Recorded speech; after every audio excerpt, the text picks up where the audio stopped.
પૂર્વમાં આપણે 21-22 શ્લોકનું અધ્યયન કર્યું હતું.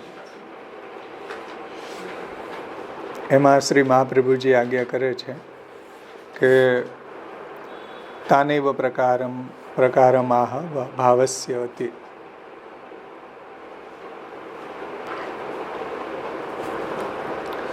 વેદના અર્થનું રાજસ્થામાં સાત્વિક આ જીવો કેવા કેવા પ્રકારે એનું વ્યાખ્યાન કરે છે તે મહાપ્રભુજી અહીંયા સમજાવે છે કે જેવો જીવ એ પ્રમાણે વેદનો અર્થ સમજી શકે છે.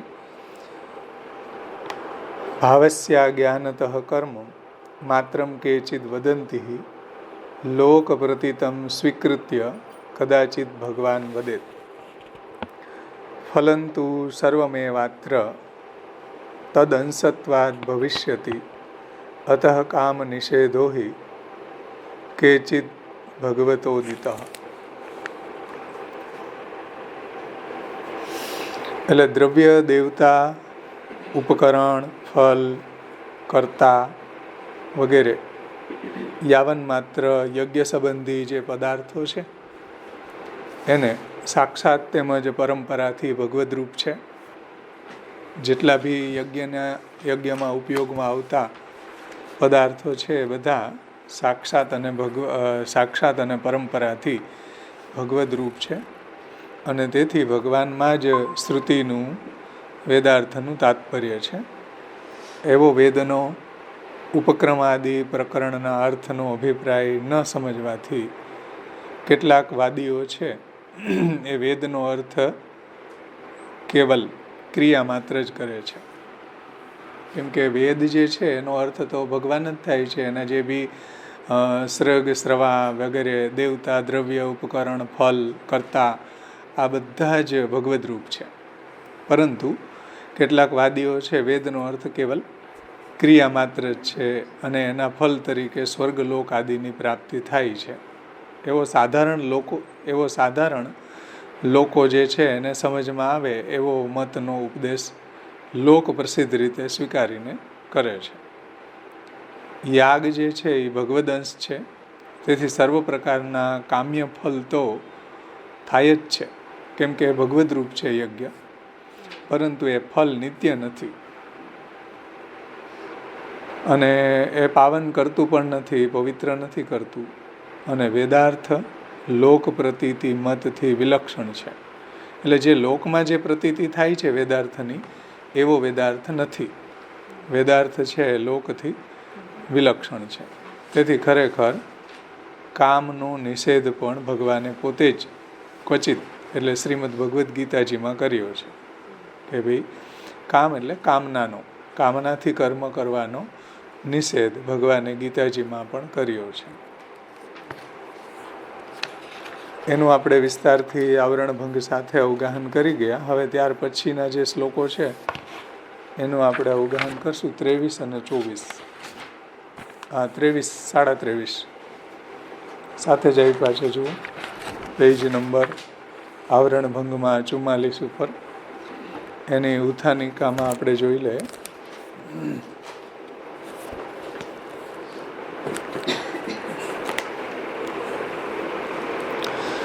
નનુ વેદાર્થ ચેત એક એવ સ્યાત કથમ સહજા ફલત્વેન માર્ગા ભિન્ના સ્યુ અર્ચિરાદિ માર્ગો ધૂમાદિ માર્ગ તૃતીયો માર્ગ ચ ઇતિ અતો વેદ એવ તથા તથા વદતિ ઇતિ મંતવ્યમિતિ આશંક્યાહ યથોક્તે ઇતિ.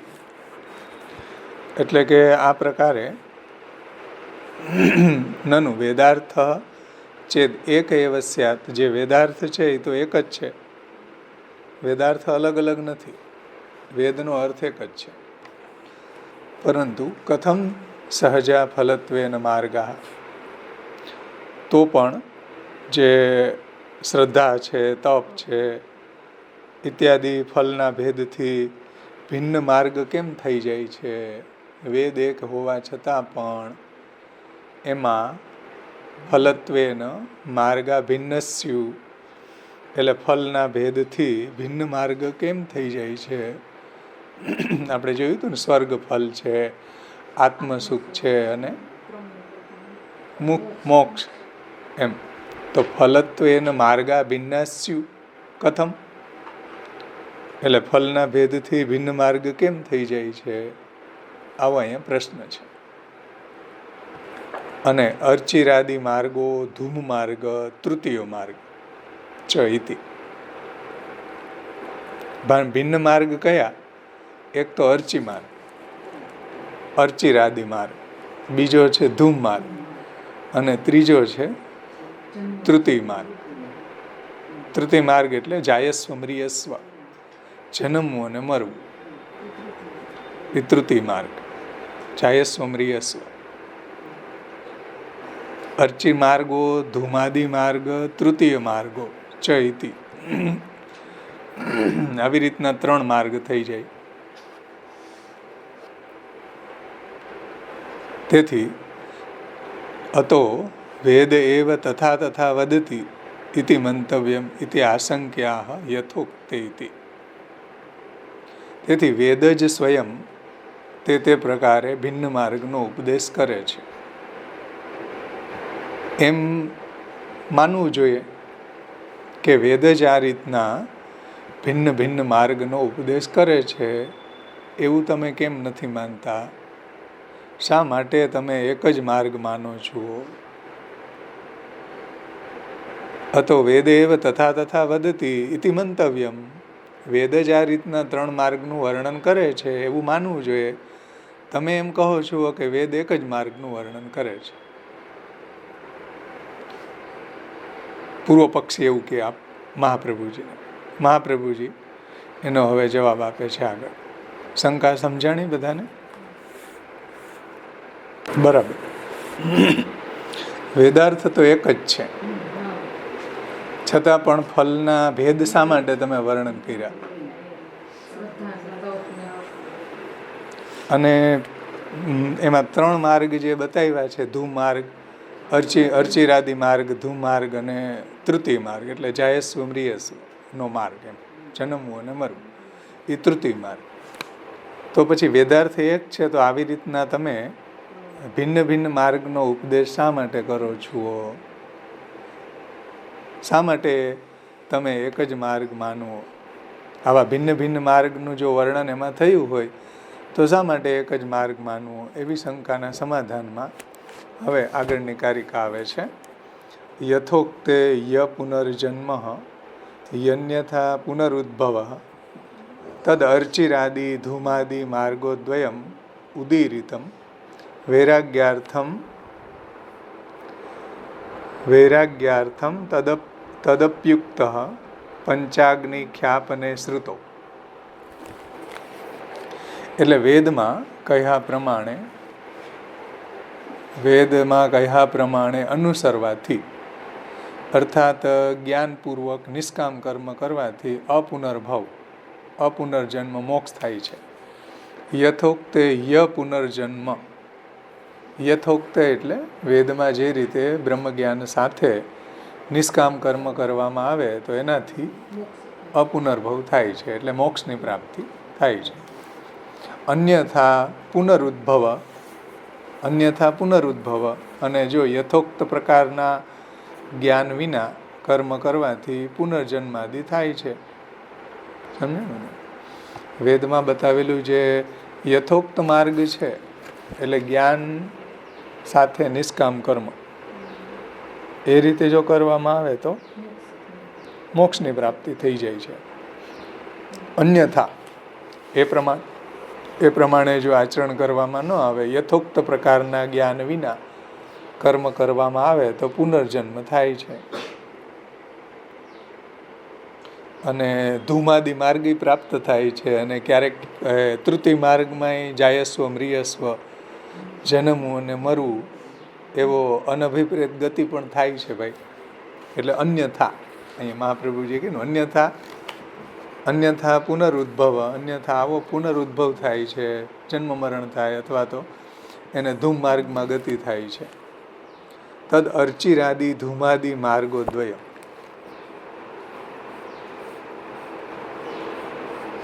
અને એ દર્શાવવાને માટે શ્રુતિમાં અર્ચિરાદિ માર્ગ એટલે કે દેવયાન અને ધૂમાદિ માર્ગ એટલે પિતૃયાન એમ માર્ગ દ્વયનું નિરૂપણ કર્યું છે વેદની અંદર. એટલા માટે અર્ચિ માર્ગ અને ધૂમ માર્ગ, અર્ચિ માર્ગ એટલે દેવયાન અને ધૂમ માર્ગ એટલે પિતૃયાન એમ માર્ગદ્વયનું નિરૂપણ કરવામાં આવે છે. માર્ગદ્વયમ ઉદીરિતમ શ્રી મહાપ્રભુજી કહે છે.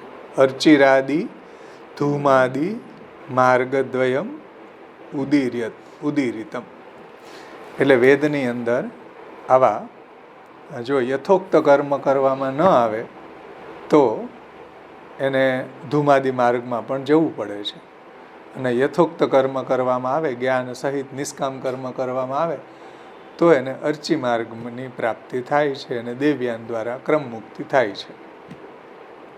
સમજણ? પણ જો બ્રહ્મજ્ઞાન સાથે નિષ્કામ કર્મ ન કરીને અન્યથા કર્મ કરવામાં આવે તો એને ધૂમ માર્ગમાં અથવા તો જાયસ્વ મ્રિયસ્વ એ માર્ગમાં પણ એની ગતિ થાય છે. એટલે વેદની અંદર અર્ચિરાદિ માર્ગ, ધૂમાદિ માર્ગ એ માર્ગદ્વયનું નિરૂપણ કરવામાં આવ્યું છે. અને વૈરાગ્યાર્થમ તદપ્યુક્ત પંચાગ્નિ ખ્યાપને શ્રુતો અને પંચાગ્નિ વિદ્યા ખ્યાપનમાં એટલે પંચાગ્નિ વિદ્યાનું જે વર્ણન કર્યું છે શ્રુતિમાં તે બ્રહ્મથી પ્રતિપન્ન થતા ધૂમાદિ માર્ગનું પણ નિરૂપણ શ્રુતિએ વૈરાગ્ય ઉત્પન્ન કરવાના માટે કરેલું છે. આ પંચાગ્નિ વિદ્યા આપણે સમજશું આગળ, પણ પંચાગ્નિ વિદ્યા ખ્યાપનમાં વિદ્યાનું જે વર્ણન કરવામાં આવ્યું છે તે ભ્રમથી પ્રતિપન્ન થતા. ભ્રમથી પ્રતિપન્ન થવું એટલે શું કે કોઈ વ્યક્તિ વાસ્તવિકતાને ન સમજે અને ગલત ધારણાના આધારે કોઈ વાતને સાચી માની લે એને પ્રતિપન્ન કહેવાય. ભ્રમના કારણે એ ગલત ધારણાને કારણે, ભ્રમના કારણે, કોઈ એવી ગલત ધારણાને આધારે એ કોઈ વાતને સાચી માની લેતો હોય છે, એને પ્રતિપન્ન કહેવાય. સમજ્યા?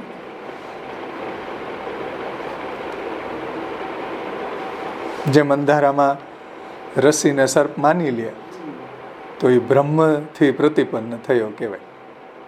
બ્રહ્મથી પ્રતિપન્ન થયો એટલે જે ગલત વાત હોય એને એ ભ્રાંતિના કારણે સાચી માની લે.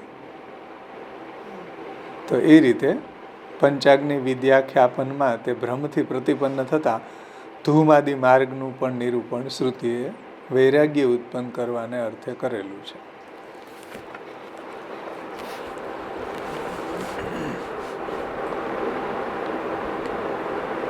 એટલે કે પંચાગ્નિ વિદ્યામાં જે ધૂમાદિ માર્ગનું નિરૂપણ કર્યું છે તે શ્રુતિએ વૈરાગ્ય ઉત્પન્ન કરવા માટે કર્યું છે.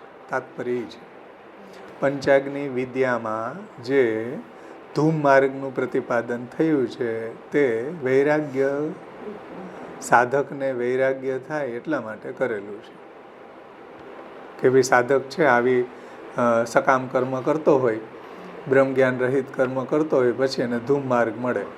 ધૂમ માર્ગમાં એ ભટકીને પાછું ભૂતલ ઉપર આવે, પછી એને સમજમાં આવે કે આના કરતાં તો અર્ચિ માર્ગ સારો, તો એને વૈરાગ્ય થાય આવા સકામ યજ્ઞમાં કે આવા ધૂમ માર્ગમાં.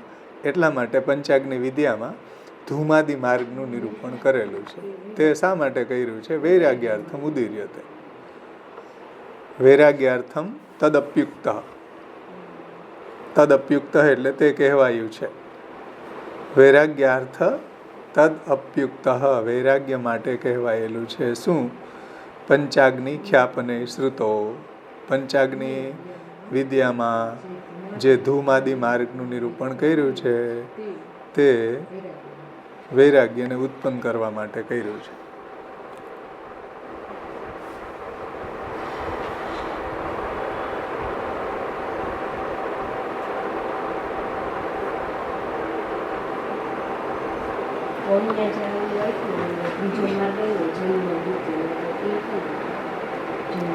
એવી પણ ગતિ થાય છે એમ, ફરી પાછું જન્મવું પડે ને એમ.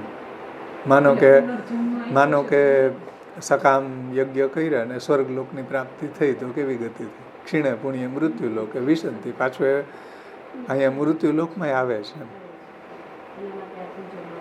અને ધૂમમાર્ગ જે છે એમાંથી પણ પાછો જન્મે છે, પિતૃલોકમાંથી પાછો આવે છે.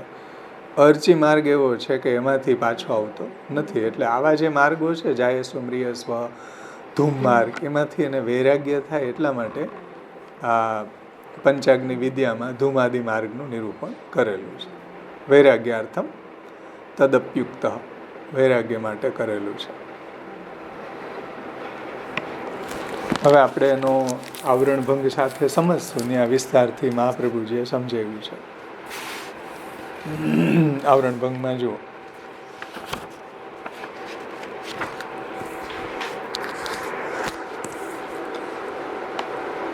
શ્રી મહાપ્રભુજી પ્રકાશમાં આજ્ઞા કરે છે કે છાંદોગ્ય ઉપનિષદમાં 7:10-1-2 એ છાંદોગ્ય ઉપનિષદમાં 3 ગતિનું નિરૂપણ કર્યું છે. જેમ કે ઇત્થમ વિદુહુ તે અર્ચિર્ભિસંભવંતી અથે મે ગ્રામે ઇષ્ટાપૂર્તે તદમિત્યુપાસતે તે ધૂમ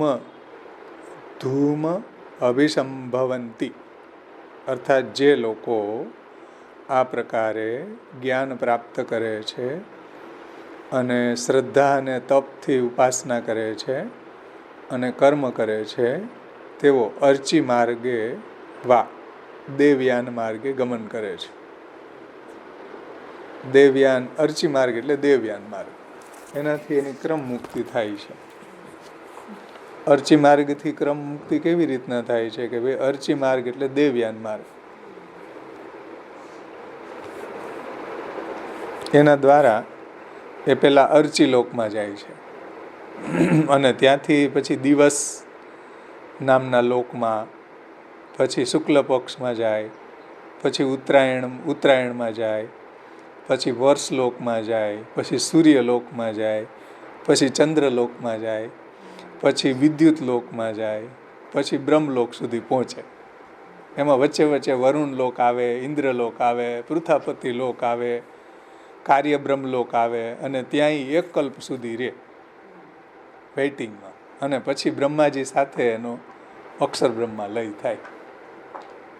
આ અર્ચી માર્ગ, સમજાણું?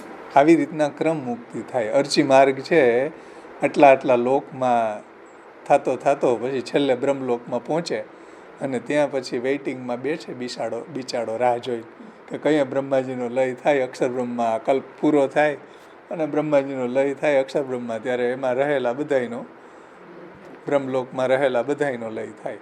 પણ એટલા એ લોક ફરે, સમજાણું ને? અર્ચી માર્ગમાં જાય, પછી અર્ચી માર્ગ દ્વારા અર્ચી લોકમાં જાય, ત્યાં દિવસ નામનો લોક, પછી શુક્લ પક્ષ, પછી ઉત્તરાયણ, આ બધા લોક છે. વર્ષલોક, સૂર્યલોક, ચંદ્રલોક, વિદ્યુત લોક અને બ્રહ્મલોક સુધી પહોંચે. એમાં વચ્ચે વરુણ લોક આવે, ઇન્દ્રલોક આવે, પૃથાપતિ લોક આવે, કાર્ય બ્રહ્મલોક આવે, અને ત્યાં પછી 1 કલ્પ સુધી એ બ્રહ્માજીની ત્યાં 1 કલ્પ સુધી રહે, અને પછી બ્રહ્માજીની સાથે એનો લય થાય. આ ક્રમ મુક્તિ બતાવી. એ નિષ્કામ કર્મ અને બ્રહ્મ જ્ઞાન સાથે કરે તો આ રીતના કર્મ માર્ગ દ્વારા એને મુક્તિ મળે, ક્રમ મુક્તિ મળે, સદ્યો મુક્તિ ન મળે. જેમ પુષ્ટિ ભક્તિ માર્ગમાં અહીંથી છૂટ્યા પછી સીધો ઠાકોરજીના ધામમાં જાય, એમ ધામમાં ન જાય.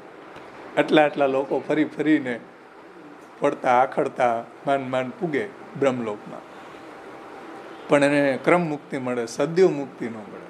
ડાયરેક્ટ પ્રભુના ચરણ કમળમાં કે ડાયરેક્ટ એને ઠાકોરજીના કોઈ નિત્ય લીલા ધામની પ્રાપ્તિ ન થાય, અને ક્રમ મુક્તિમાં પણ છેલ્લે અક્ષર બ્રહ્મમાં લય થાય. ભગવત પ્રાપ્તિ તો થાય જ નહીં, અક્ષર બ્રહ્મની અંદર લય થઈ જાય. બ્રહ્માનંદે પ્રવિષ્ટાનામ આત્મનૈવ સુખપ્રમા સંઘાતસ્ય વિલીનત્વાત, એ રીતે. તો જે લોકો આ પ્રકારે જ્ઞાન પ્રાપ્ત કરે છે, શ્રદ્ધા તપની ઉપાસના કરે છે અને કર્મ કરે છે, તેઓ અર્ચી માર્ગે વા દેવયાન માર્ગે ગમન કરે છે. અને દેવયાન માર્ગે પણ આટલા લોક પછી એને મુક્તિ મળે છે. આ શ્રુતિ વાક્ય પ્રમાણે બ્રહ્મ જ્ઞાન સહિત વેદોક્ત પ્રકારે કર્મ કરનારને પ્રથમ અર્ચી માર્ગ, અર્ચિરાદી માર્ગ વા દેવયાન માર્ગ, બે એક જ નામ છે, બે પર્યાયવાચી શબ્દો છે. અર્ચી માર્ગ કહો કે દેવયાન કહો, તો એ દેવયાન માર્ગને પ્રાપ્ત થાય છે. અને એ માર્ગમાં દેવલોકમાં જનારને આ સંસાર ચક્રમાં પુનરાગમન પ્રાપ્ત થતું નથી. એની ક્રમ મુક્તિ થવાના કારણે એને પુનરાગમન નથી થતું. આ દેવયાન માર્ગ બ્રહ્મલોકમાં જનાર પ્રથમ અર્ચિલોકમાં જાય છે. સમજો, દેવયાન માર્ગે બ્રહ્મલોકમાં જનાર પ્રથમ અર્ચિલોકમાં જાય. તેથી એને અર્ચિરાદી માર્ગ કહ્યો છે. કેમ કે અર્ચિલોકમાં જાય ને એટલે અર્ચિરાદી માર્ગ કહ્યો છે. અર્ચિલોકમાં જવાનો માર્ગ અર્ચિરાદી માર્ગ. એમાં મેં તમને હમણાં બધાય બતાવ્યું ને, બધાય લોકસ બતાવ્યા ને, એમ અર્ચિરાદી માર્ગ દ્વારા એ બ્રહ્મલોકમાં પહોંચે છે.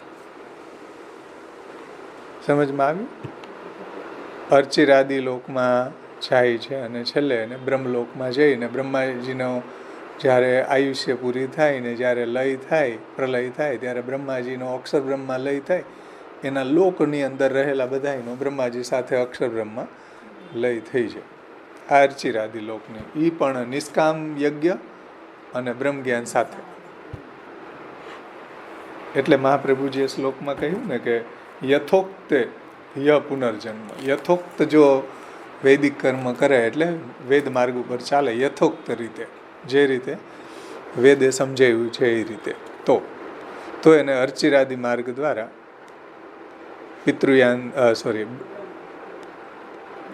દેવયાન દ્વારા બ્રહ્મલોકની પ્રાપ્તિ થાય છે. તે પછી બ્રહ્મ જ્ઞાન રહિત કર્મ કરનારને દ્વિતીય ધૂમાદી માર્ગની પ્રાપ્તિ થાય છે. જો બ્રહ્મ જ્ઞાન રહિત જે હોય, સકામ યજ્ઞ કરવાવાળા હોય, એને ધૂમાદી માર્ગની પ્રાપ્તિ થાય છે એવું શ્રુતિ કહે છે. અને આ માર્ગને પિતૃયાન માર્ગ પણ કહેવાય છે. આ માર્ગે જનારા પિતૃલોકમાં જાય છે અને જ્યાં એ પોતે પોતાનું પુણ્ય, શુભ પુણ્ય એટલે જે એનું શુભ પુણ્ય કર્મ હોય એ ફલ ભોગવીને પુણ્ય ક્ષીણ થયે આ મૃત્યુલોકમાં પુનઃ જન્મ પામે છે. અર્ચી માર્ગમાં જનારને પિતૃલોકમાં ગયા પછી અને આ રીતે ફરી પાછો પુણ્ય ક્ષીણ થતાં ભૂતલ ઉપર આવી જાય છે.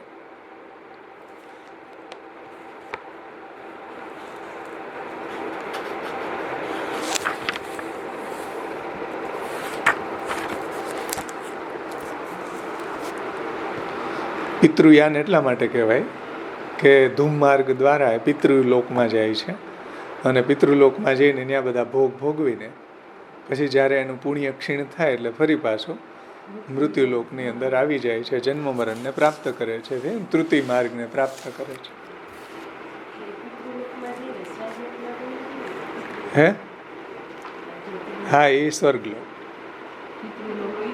હા, તો એમાં ખુલાસો કર્યો છે, નીચે જુઓ ફૂટનોટમાં. આ વાતને સમજાવવા માટે મૃત્યુલોકમાં પુનઃ જન્મ પામે છે જે જીવો રમણીય ચરણ છે, જે જીવો રમણીય ચરણ છે એટલે કે જેમના સુકૃત રમણીય છે,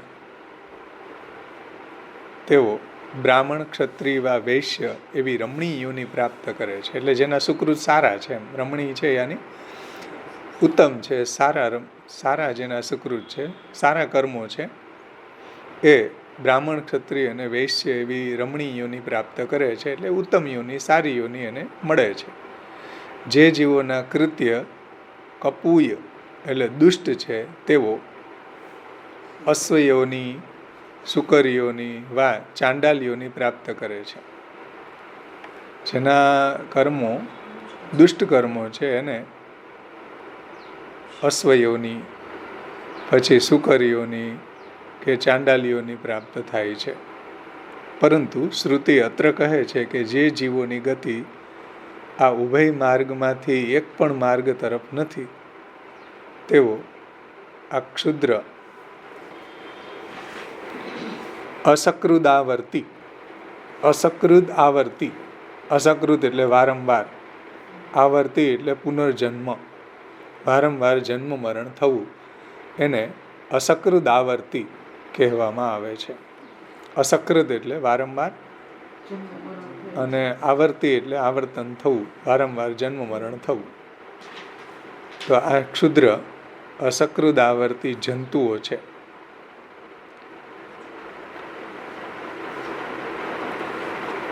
જે દુષ્ટ કર્મ કરવા વાળા છે એને કયા માર્ગની પ્રાપ્તિ થાય? જાયસ્વ મ્રિયસ્વ. અને સારા કર્મ કરવા વાળા હોય એને સારી યોનિમાં જન્મ મળે, બ્રાહ્મણ, ક્ષત્રિય, વૈશ્ય ઇત્યાદિમાં. અને જે ખરાબ કર્મ કરવા વાળો છે એને શ્વાન યોની કે અશ્વ યોની, અહીંયા અ છૂટી ગયો લાગે છે, અશ્વ યોની, શુકર યોની, ભૂંડનો અવતાર થાય, ચાંડાલની યોની થાય, ચાંડાલ જેવા. ચાંડાલ એટલે જે ચામડાનો બિઝનેસ કરતા હોય, પશુના ચામડા ખાલ ઉખેડતા હોય એને ચાંડાલ કહેવાય. તો એવી હીન યોની એને પ્રાપ્ત થાય છે. પરંતુ શ્રુતિ અત્ર કહે છે કે જીવોની ગતિ આ ઉભય માર્ગમાંથી એક પણ માર્ગ તરફ નથી, તેવો અસકૃદ આવર્તી એટલે કે વારંવાર જન્મ મરણ રૂપી એને ગતિ થાય છે. અર્થાત તેઓ વારંવાર જન્મ મરણના ફેરા લે છે, જેને તૃતિ માર્ગ કહેવામાં આવે છે, જેને જાયસ્વ મ્રિયસ્વ કહેવામાં આવે છે. તેમને માટે આ તૃતિ સ્થાન છે કે જ્યાં જંતુ ક્ષણમાં જન્મે છે અને ક્ષણમાં મરે છે. શ્રુતિ આ ધૂમાદિ માર્ગની તથા ક્ષુદ્ર જંતુઓની ગતિ નિંદ્ય કથે છે. શ્રુતિ એમ કે છે કે આ બે માર્ગ છે એ નિંદનીય છે. કયા બે માર્ગ? હા, ધૂમ માર્ગ અને તૃતિ માર્ગ, જાયસ્વ મ્રિયસ્વનો માર્ગ, એની નિંદા કરે છે શ્રુતિ. ધૂમાદિ માર્ગની અને આ જાયસ્વ મ્રિયસ્વ એ જે માર્ગ છે એની નિંદ્ય, એને શ્રુતિ નિંદા કરે છે. એટલે ક્ષુદ્ર જંતુઓની ગતિ નિંદ્ય છે. આવા જંતુઓની ગતિ છે એ નિંદ્ય છે. જે જાયસ્વ મ્રિયસ્વ અને ધૂમ માર્ગ દ્વારા જાય છે એની ગતિ નિંદ્ય છે, કે જેથી એને આ લોકમાં વૈરાગ્ય પામી અને એવા ક્ષુદ્ર જંતુથી સંપૂરિત થાય નહીં. અને આવું અહીંયા શા માટે કથન કર્યું છે કે જેથી આ લોક વૈરાગ્ય પામીને, એટલે આવા જે ધૂમ માર્ગ બતાવ્યા છે, જાયસ્વ મ્રિયસ્વ માર્ગ બતાવ્યો છે, શા માટે? એને વૈરાગ્ય પામી અને આવા ક્ષુદ્ર જંતુથી સંપૂરિત થાય નહીં.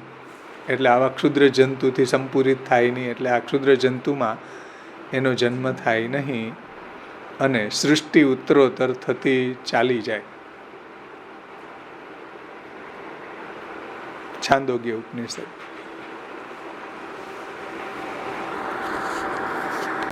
એનું તાત્પર્ય વ્રજભાષામાં એ રીતે સમજાવ્યું છે કે ધૂમાદિ માર્ગ વેદ में वैराग्य હોય वे કે અર્થ કઈ હોય.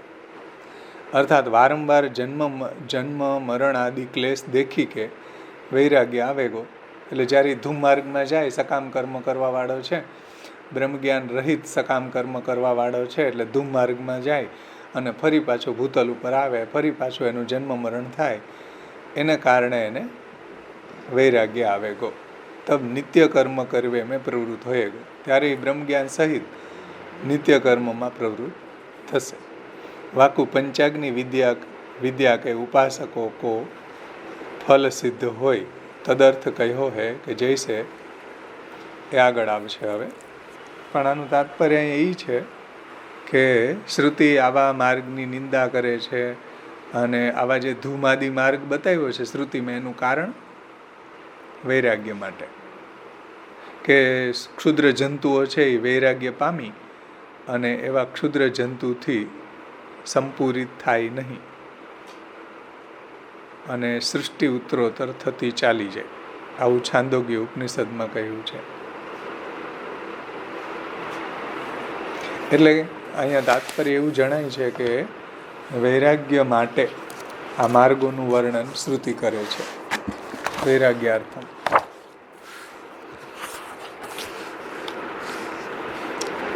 આપણે ફૂટનોટ જોઈ. હવે પછી શ્રુતિ જાયસ્વ મ્રિયસ્વ એમ તૃતીય માર્ગનો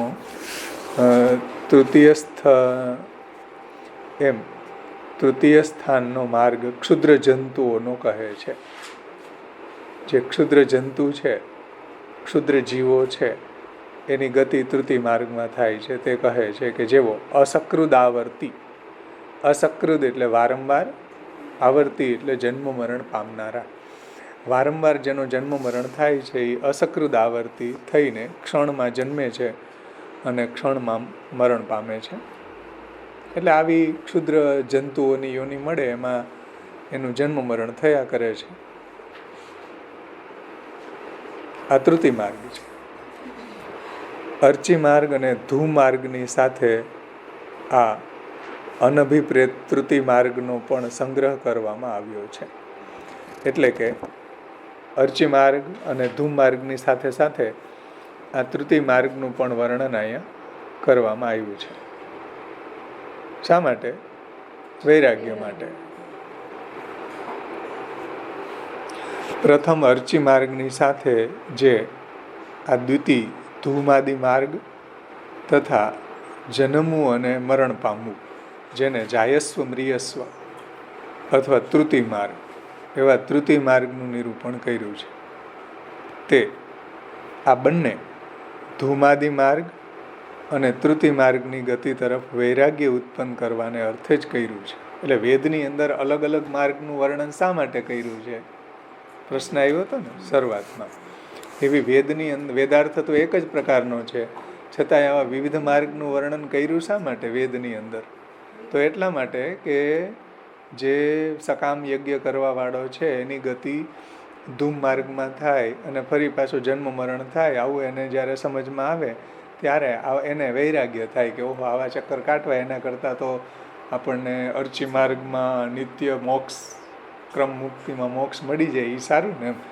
એટલે આવા ધૂમ માર્ગને જાયસ્વ મ્રિયસ્વનો માર્ગ એટલા માટે વેદ વર્ણન કરે છે કે અધિકાર સાધકને વૈરાગ્ય થાય. એવું શ્રી મહાપ્રભુજીનું અહીંયા તાત્પર્ય છે.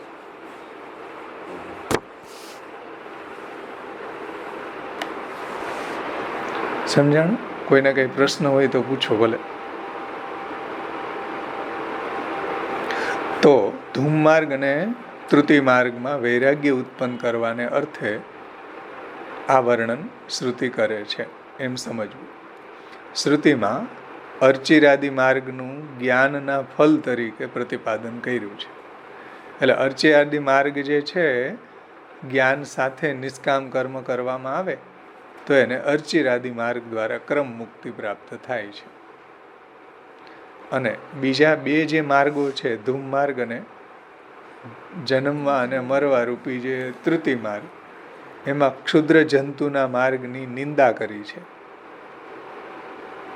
એટલે આવા ધૂમ માર્ગ અને જાયસ્વ મ્રિયસ્વનો જે તૃતીય માર્ગ છે એની શાસ્ત્રમાં વેદમાં નિંદા કરી છે.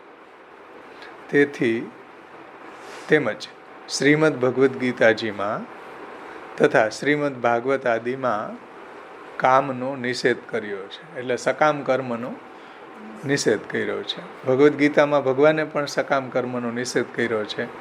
શ્રીમદ ભાગવતજીમાં પણ એકાદશ સ્કંદ ઇત્યાદિમાં પણ સકામ કર્મનો નિષેધ કર્યો છે. તેથી એવું સિદ્ધ થાય છે કે વેદને તો એક જ દેવયાન માર્ગ વા અર્ચિરાદિ માર્ગ જ સંમત છે. વેદને તો એક જ માર્ગ સંમત છે, એ અર્ચિમાં. બીજા બે માર્ગ છે ને એનું વર્ણન વૈરાગ્યાર્થ કર્યું છે. સમજાણું ને? વૈરાગ્ય થાય એટલા માટે એ ધૂમ માર્ગનું વર્ણન કર્યું છે.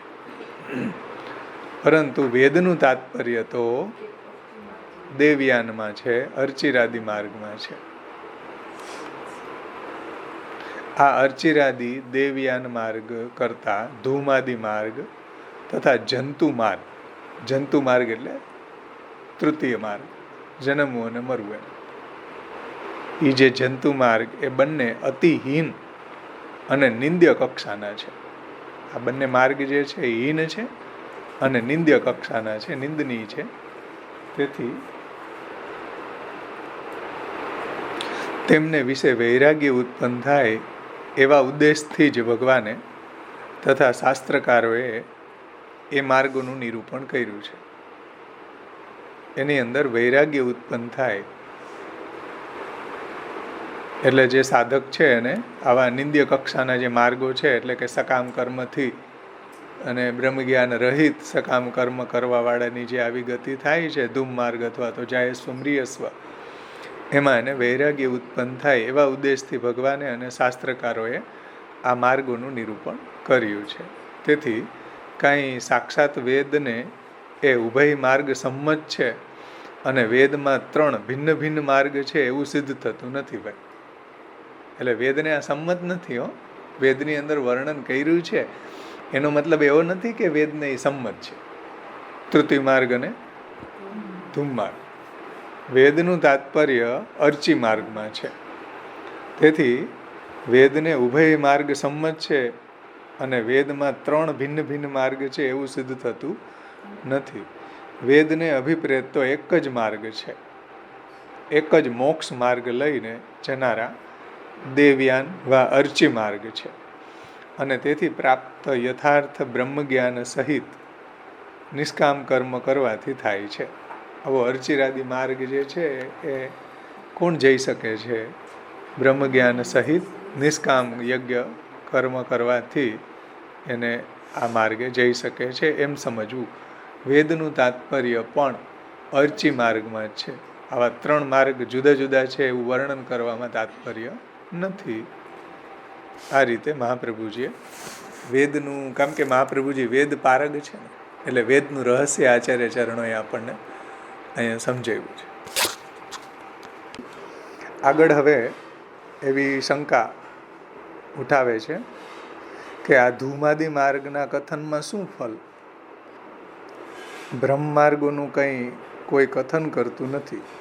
એટલે આવો ભ્રમવાળો માર્ગ જે છે, ધૂમ માર્ગ છે, વૈરાગ્ય કરાવવા માટે જે ધૂમ માર્ગ છે, એવા બ્રહ્મ માર્ગોનું કથન કોઈ કરતું નથી.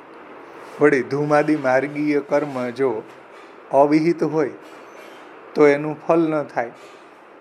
સમજો ધ્યાનથી, ધૂમાદિ માર્ગ જો શાસ્ત્રોક્ત ન હોય, વિહિત ન હોય તો એનું ફલ ન થાય ભાઈ.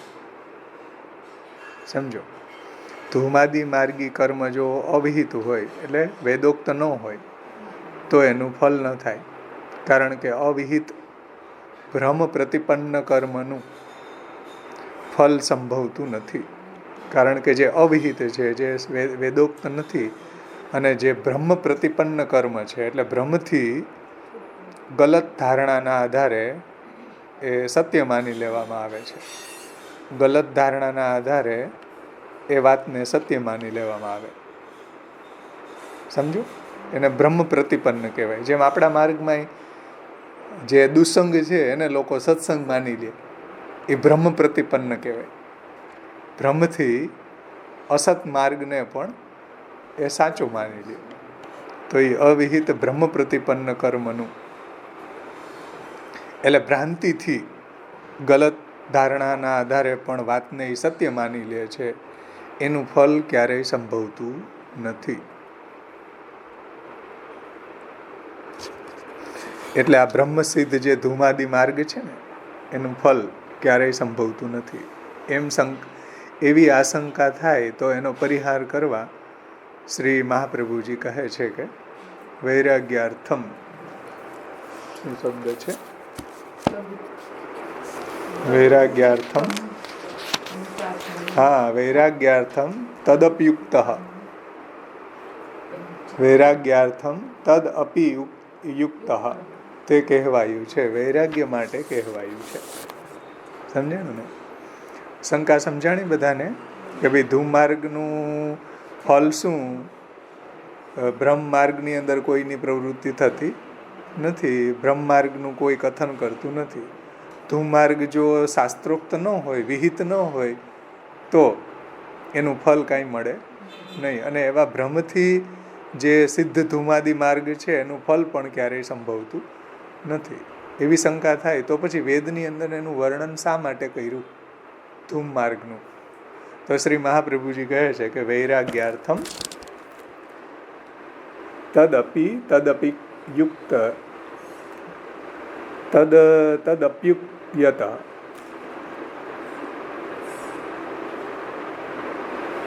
તદપિયુક્ત વૈરાગ્ય માટે કહ્યું છે.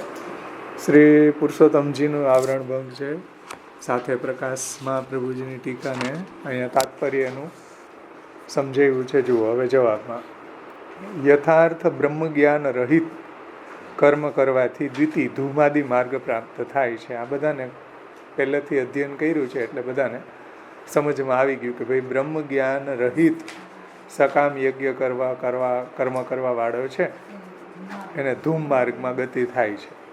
યથાર્થ બ્રહ્મ જ્ઞાન રહિત સકામ કર્મ કરવાથી દ્વિતીય ધૂમાદી માર્ગ પ્રાપ્ત થાય છે.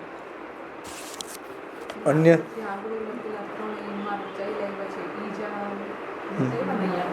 હા, એને ફળ શું થાય? આગળ 3 માર્ગ બતાવ્યા ને કે બ્રહ્મ જ્ઞાન સાથે નિષ્કામ યજ્ઞ, બ્રહ્મ જ્ઞાન રહિત સકામ યજ્ઞ, એ બધાના અહીંયા ફળ બતાવ્યા. તો યથાર્થ બ્રહ્મ જ્ઞાન રહિત સકામ કર્મ કરવાથી દ્વિતીય ધૂમાદી માર્ગ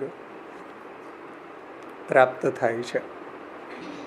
અન્યથા જ્ઞાનથી એટલે વિપરીત જ્ઞાનથી સકામ કર્મ કરવાથી, અન્યથા જ્ઞાનથી સકામ કર્મ કરવાથી તૃતીય સ્થાનનો ક્ષુદ્ર જંતુ માર્ગ એટલે કે જાયસ્વ મ્રિયસ્વ જન્મ મરણ એ માર્ગ પ્રાપ્ત થાય છે. અન્યથા જ્ઞાનથી એટલે વિપરીત જ્ઞાનથી સકામ કર્મ કરવાથી એને તૃતીય માર્ગની પ્રાપ્તિ થાય છે, જેમાં જંતુ એટલે જીવ જન્મ મરણને પ્રાપ્ત કરે છે. આ બંને માર્ગના ફલ અતિ નિકૃષ્ટ છે. અતિ નિકૃષ્ટ એટલે અતિહીન, નિકૃષ્ટ એટલે હીન છે. કયા 2 માર્ગના ફલ હીન છે? હા, ધૂમ માર્ગ અને જાયસ્વ મ્રિયસ્વનો માર્ગ, તૃતીય માર્ગ. એવું નિરૂપણ કરીને અતિ રાગી જીવોને એમના ફલની હીનતાને અનુભવ કરાવીને અને તેમને તેમાં વૈરાગ્ય ઉત્પન્ન કરાવીને અંતે કોઈ પણ રીતે તેમને નિષ્કામ નિત્ય કર્મ યુક્ત સન્માર્ગ તરફ એની પ્રવૃત્તિ કરાવવાને અર્થે જ આ માર્ગનું વર્ણન વેદમાં કરેલું છે. ધૂમ માર્ગનું વર્ણન, તૃતીય માર્ગનું વર્ણન વેદમાં શા માટે કરેલું છે? તો શ્રી મહાપ્રભુજી સમજાવે છે કે જે અતિ રાગી જીવો છે એટલે અતિ કામાસક્ત, અતિ સંસારમાં આસક્ત જે જીવો છે, તો અતિ રાગી જીવોને એટલે રાગવાળા સંસારમાં આસક્તિવાળા જીવોને એમની ફલની હીનતાનો અનુભવ કરાવીને કે ભાઈ આ જો તમને ફલ મળે ને એ સાવ નિકૃષ્ટ ફલ છે. આ ધૂમ માર્ગમાં જુઓ તમને ફરી પાછું અહીં આવવું પડશે. પિતૃલોકમાં જાઓ ને પછી ત્યાં તમારા શુભ કર્મ છે, પુણ્ય કર્મ ક્ષીણ થઈ જશે એટલે ફરી પાછા મૃત્યુલોકમાં આવશો. અને અને આવડા જે જાયસ્વ મ્રિયસ્વ છે એમાં તો તમારે ખંડાવાનું જ છે. આસુર અહીંયા જન્મ મરણના ચીચોડામાં પીલાવાનું જ છે. તો આ રીતના જ્યારે અતિરાગી જીવોને ફલની હીનતાનો અનુભવ થાય પછી એને એમ થાય કે ઓહો આના કરતાં તો અરચી માર્ગ ક્યાંય સારો, એટલે આવા બધામાં એને વૈરાગ્ય થાય. તો એવા ફલની હીનતાનો અનુભવ કરાવીને એમને તેમાં વૈરાગ્ય ઉત્પન્ન કરાવીને અંતે કોઈ પણ રીતે એમને વેદનું જે તાત્પર્ય નિષ્કામ યજ્ઞમાં બ્રહ્મ જ્ઞાન સહિત નિષ્કામ યજ્ઞમાં જે તાત્પર્ય છે, નિષ્કામ નિત્ય કર્મયુક્ત સન્માર્ગમાં પ્રવૃત્તિ કરાવવાને અર્થે જ આ માર્ગનું વર્ણન થયું છે. સમજણ? આ માર્ગ ધૂમ માર્ગ અને તૃતીય માર્ગનું વર્ણન શા માટે થયું છે? કે વૈરાગ્ય થાય એટલા માટે. અને નિષ્કામ યજ્ઞમાં બ્રહ્મજ્ઞાન સાથે પ્રવૃત્તિ થાય ને અર્ચી માર્ગ દ્વારા મોક્ષની પ્રાપ્તિ કરે, ક્રમ મુક્તિની. એટલા માટે વેદે આ બે માર્ગનું પણ વર્ણન કરેલું છે. આ પ્રકારે શ્રુતિનું તાત્પર્ય અમને વિશે, એમને વિશે નથી, એ જ સિદ્ધાંત સમજવો. એમને વિશે એટલે ધૂમ માર્ગને વિશે નથી. શ્રુતિનું તાત્પર્ય ધ્રુમ માર્ગને વિશે નથી. શ્રુતિનું તાત્પર્ય અર્ચી માર્ગને વિશે છે, એવો અહીંયા સિદ્ધાંત સમજવો. જો કે ધૂમાદિ માર્ગ ભ્રમથી પ્રતિપન્ન થાય છે તો પણ, એટલે ભ્રમથી એમાં આપણને એનાથી નિત્ય ફળ નથી મળતું, છતાંય ધૂમ માર્ગની અંદર ગલત ધારણાના કારણે એ સત્ય માનવા લાગી જાય. પ્રતિપન્ન થયો ને ભ્રમના કારણે એ એને સારો માને છે. ધૂમ માર્ગને સારો માને છે એનું કારણ એનો ભ્રમ છે. જો એ ભ્રમ નિવૃત્ત થાય જ્યારે આનું ફળ જુએ ત્યારે, પછી એને વૈરાગ્ય થાય અને પછી અર્ચી માર્ગમાં એ પ્રવૃત્તિ થાય. એટલે ભ્રમથી પ્રતિપન્ન થાય અર્ચી માર્ગ છે એની ઉપર તો જાય છે. શા માટે? એ ભ્રમથી પ્રતિપન્ન થયો છે એટલા માટે.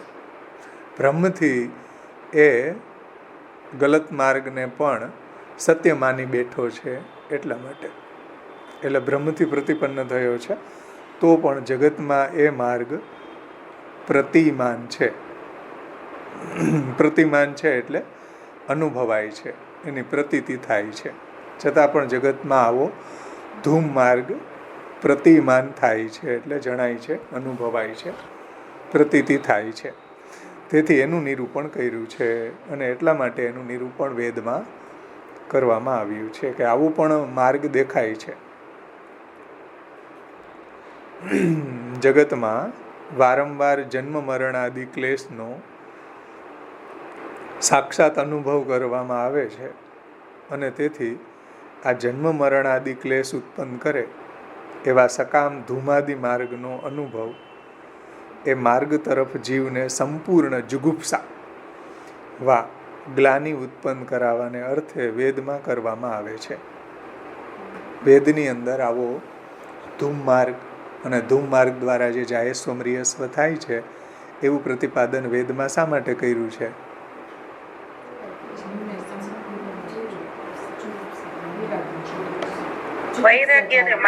હા, વૈરાગ્ય થાય અને અર્ચી માર્ગ ઉપર એ અગ્રેસર થાય એટલા માટે. ધ્યાનથી સમજો. જુઓ, જગતમાં વારંવાર જન્મ મરણાદિ ક્લેશનો સાક્ષાત અનુભવ કરવામાં આવે એટલે એ ધૂમ માર્ગ ઉપર જાય, ફરી પાછો જન્મે, ફરી પાછો મરે, પછી એને શું થાય? ક્લેશ થાય, જન્મ મરણનો ક્લેશ થાય.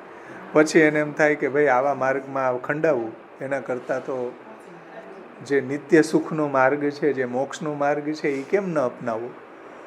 એટલા માટે વેદની અંદર ધૂમ માર્ગનું વર્ણન કરવામાં આવે છે. જન્મ મરણાદિ ક્લેશનો અનુભવ થાય અને તેથી જન્મ મરણાદિ ક્લેશ ઉત્પન્ન કરે એવો સકામ ધૂમાદિ માર્ગનો અનુવાદ એટલે એનું વર્ણન. એ માર્ગ તરફ જીવને સંપૂર્ણ જુગુપ્સા એટલે હીનતા, ગ્લાનિ એટલે એને સૂગ આવે. જુગુપ્સા થાય એટલે એની અંદર એને હીનતાની અનુભૂતિ થાય, ગ્લાનિની અનુભૂતિ થાય કે આ માર્ગ જે છે એ સાવ એટલે સાવ આ રખડાવનારો છે કે સાવ જન્મ મરણના ચક્કરમાં ફેરવનારો છે. આવી એને હીનતાની અનુભૂતિ થાય, આવી એનામાં જુગુપ્સા થાય, નિંદાની ભાવના થાય. ત્યારે એ માર્ગમાંથી નીકળે, ત્યારે એને એમાંથી આવા સકામ કર્મમાંથી વૈરાગ્ય આવે. આવી ગ્લાનિ ઉત્પન્ન કરાવવાને અર્થે વેદમાં કરવામાં આવે છે. આવું વર્ણન, ધૂમ માર્ગનું વર્ણન વેદમાં કરવામાં આવ્યું છે. તે યોગ્ય છે, બરાબર છે.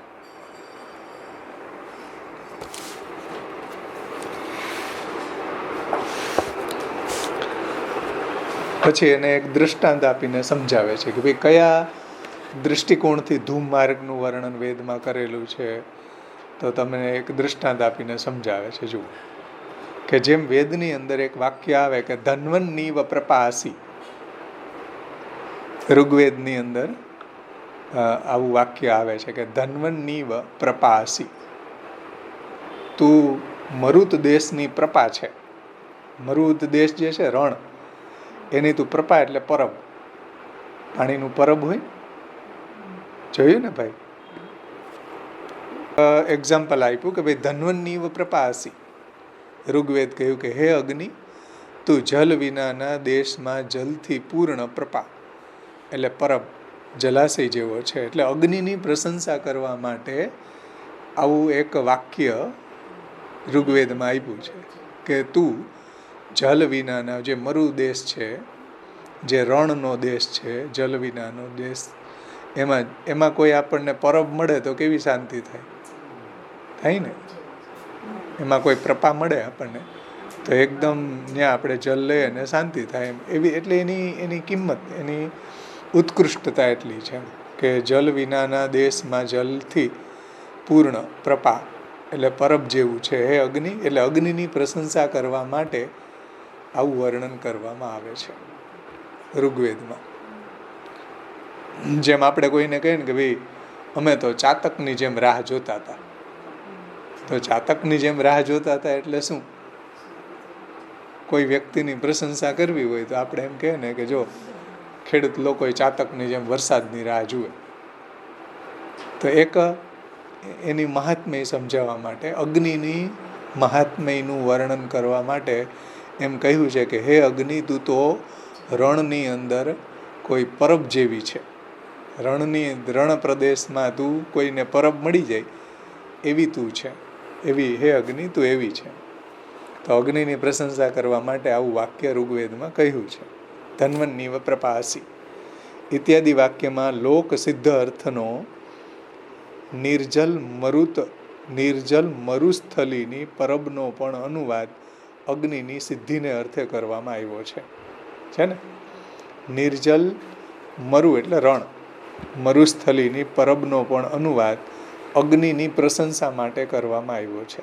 તો આવું વર્ણન જે ઋગ્વેદમાં આવ્યું ધન્વન્નીવ પ્રપાસી, શા માટે આવ્યું? હા, અગ્નિની પ્રશંસા માટે કહેવામાં આવે છે. એવી રીતના ફોર એક્ઝામ્પલ હતું. એવી રીતે વેદમાં બ્રહ્મથી સિદ્ધ થતા ધૂમાદિ માર્ગનો પણ અનુવાદ વૈરાગ્ય સિદ્ધિને અર્થે કરવામાં આવ્યો છે એમ સમજવું. તો કોઈ એમ કહે ને કે ભાઈ તો આવો જો બ્રહ્મથી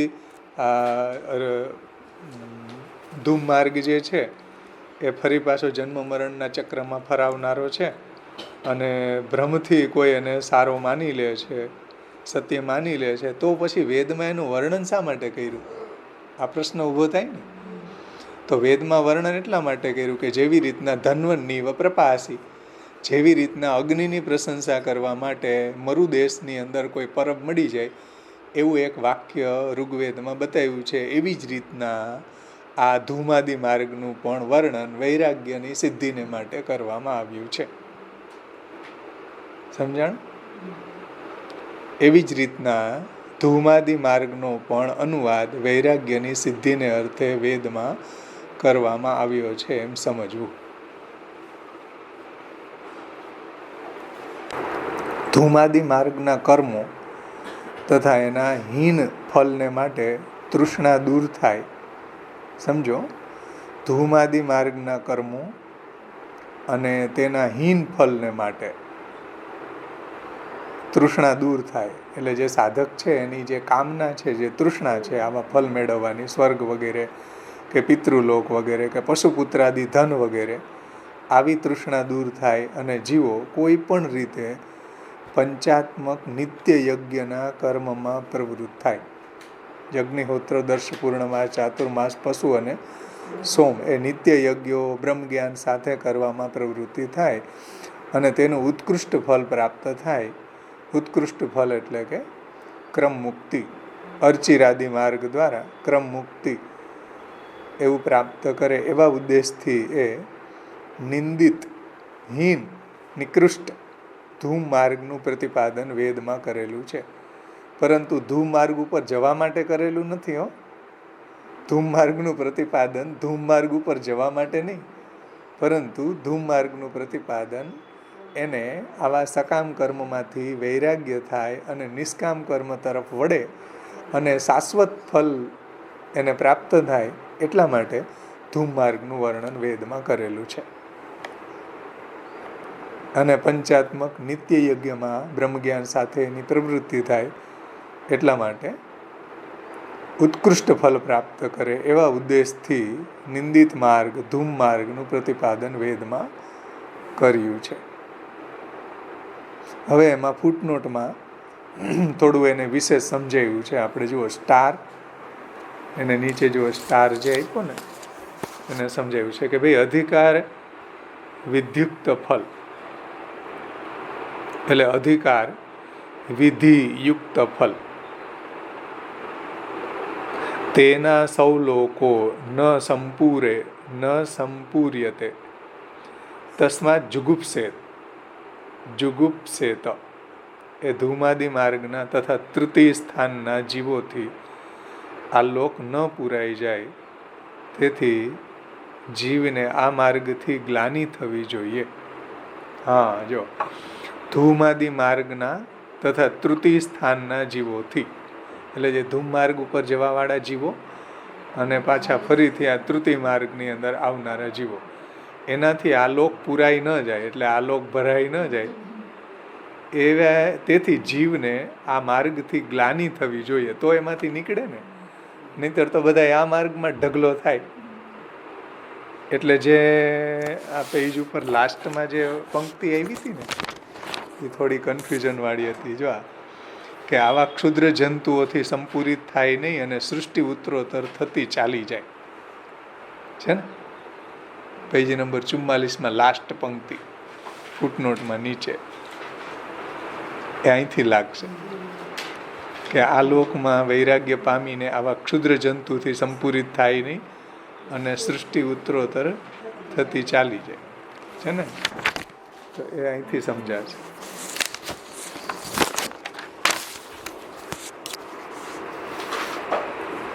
અને એ છાંદોગ્ય ઉપનિષદમાં 7:10:8નો ઉપસંહાર પણ આ જ નિત્ય ફલાદિ પોષણનો સિદ્ધાંત સમર્થિત કરે છે.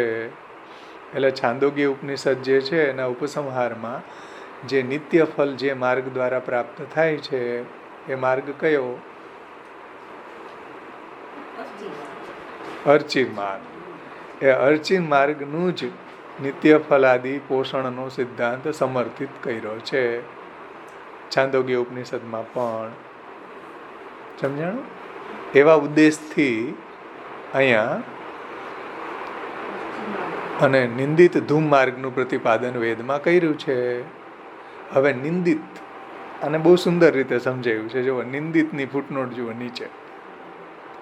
નિંદિત આ એક શાસ્ત્રને સમજવાની બહુ સુંદર શૈલી છે. જુઓ, આપણા ટીકાકારોએ કેટલી સુંદર રીતે આને સમજાવ્યું કે અહીંયા ધૂમમાર્ગની નિંદા કરી છે વેદમાં, પાછું ધૂમમાર્ગનું વર્ણન કર્યું છે. અને નિંદા એટલા માટે કરી કે વૈરાગ્ય થાય એટલા માટે. હવે એ સંદર્ભને નીચે ફૂટનોટમાં જુઓ કે નહીં નિંદા નિંદ્યમ નિંદિંતુ પ્રયુજ્યતે કિન તર્હિ નિંદિતાદિતરમ વિધેયમ પ્રશંસિતું. આ બહુ સુંદર વાક્ય છે જૈમિનીનું. જય શબરાચાર્ય થઈ ગયા, એ શબર ભાષ્ય જે છે એનું એમાંથી શાયદ હોવું જોઈએ. શું કીધું જુઓ, નહીં નિંદા નિંદ્યમ નિંદિંતુ પ્રયુજ્યતે કિમ તર્હિ નિંદિતાદિતરત વિધેયમ પ્રશંસિતું. બહુ સુંદર વાક્ય જુઓ. અર્થાત નિંદા નિંદ્યની નિંદા કરવાને અર્થે પ્રવૃત્ત થતી નથી, પરંતુ વિધેયની સ્તુતિ કરવાને અર્થે પ્રયોજાય છે. આ ન્યાય પ્રમાણે સમજાણું? ન્યાય એકદમ સાચો જવાબ છે કે ભાઈ શાસ્ત્રની અંદર, વેદની અંદર ધૂમ માર્ગનું વર્ણન જે કરવામાં આવ્યું છે એની નિંદા કરવા માટે નથી આવ્યું, પરંતુ વિધેયની અર્ચી માર્ગની સ્તુતિ કરવા માટે કરવામાં આવ્યું છે.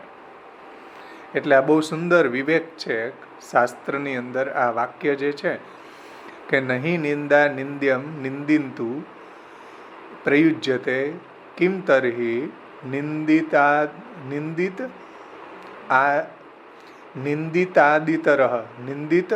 આદિતરઃ વિધેયમ પ્રશંસિતુમ. નિંદા નિંદ્યની નિંદા કરવાને અર્થે પ્રવૃત્ત થતી નથી, પરંતુ વિધેયની સ્તુતિ કરવાને અર્થે પ્રયોજાય છે. એટલે ઘણી વખત શાસ્ત્રમાં કર્મ માર્ગની નિંદા કરવામાં આવી હોય, જ્ઞાન માર્ગની ઉત્કૃષ્ટતા બતાવવા માટે. તો વેદનું એટલે કે શાસ્ત્રનું તાત્પર્ય ત્યાં કર્મ માર્ગની નિંદા કરવાનું નથી, પરંતુ જ્ઞાન માર્ગની પ્રશંસા કરવાનું છે, ઉત્કૃષ્ટતા બતાવવાનું છે. સમજાણું ને? એવી રીતના ભક્તિ માર્ગમાં પણ કર્મ માર્ગને જ્ઞાન માર્ગની નિંદા કરવામાં આવી હોય તો તાત્પર્ય ભક્તિ જ્ઞાન માર્ગ કે કર્મ માર્ગની નિંદા કરવાનું નથી, પણ વિધેયની પ્રશંસિતુમ, વિધેયની સ્તુતિ કરવા માટે, ભક્તિ માર્ગની સ્તુતિ કરવા માટે બીજા બે માર્ગ જે છે એની નિંદા થઈ જતી હોય છે. પણ તાત્પર્ય એવું શાસ્ત્રનું હોતું નથી. કોઈની પ્રશંસા કરવા માટે આ રીતે કહ્યું છે.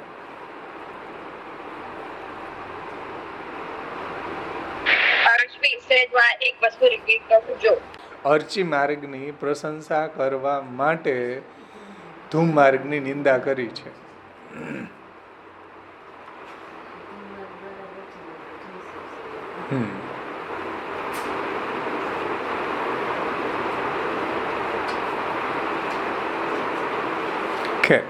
એમાં જો શું કે પરંતુ વિધેયની સ્તુતિ કરવાને અર્થે અર્ચી માર્ગની સ્તુતિ કરવાને અર્થે પ્રયોજન છે. આ ન્યાય પ્રમાણે અત્ર શ્રુતિનું તાત્પર્ય નિંદ્ય ધૂમાદિ માર્ગમાં નથી. શ્રુતિનું તાત્પર્ય નિંદ્ય ધૂમાદિ માર્ગમાં નથી, પરંતુ વિધેય નિત્ય પંચાગ્નિનું ફલ, એટલે નિત્ય અગ્નિહોત્ર, દર્શ પૂર્ણમાસ, નિત્ય યજ્ઞ કરે, બ્રહ્મજ્ઞાન સાથે કરે, તો નિત્ય પંચાગ્નિનું ફલ કેવું ઉત્કૃષ્ટ છે તે કહેવાનું છે.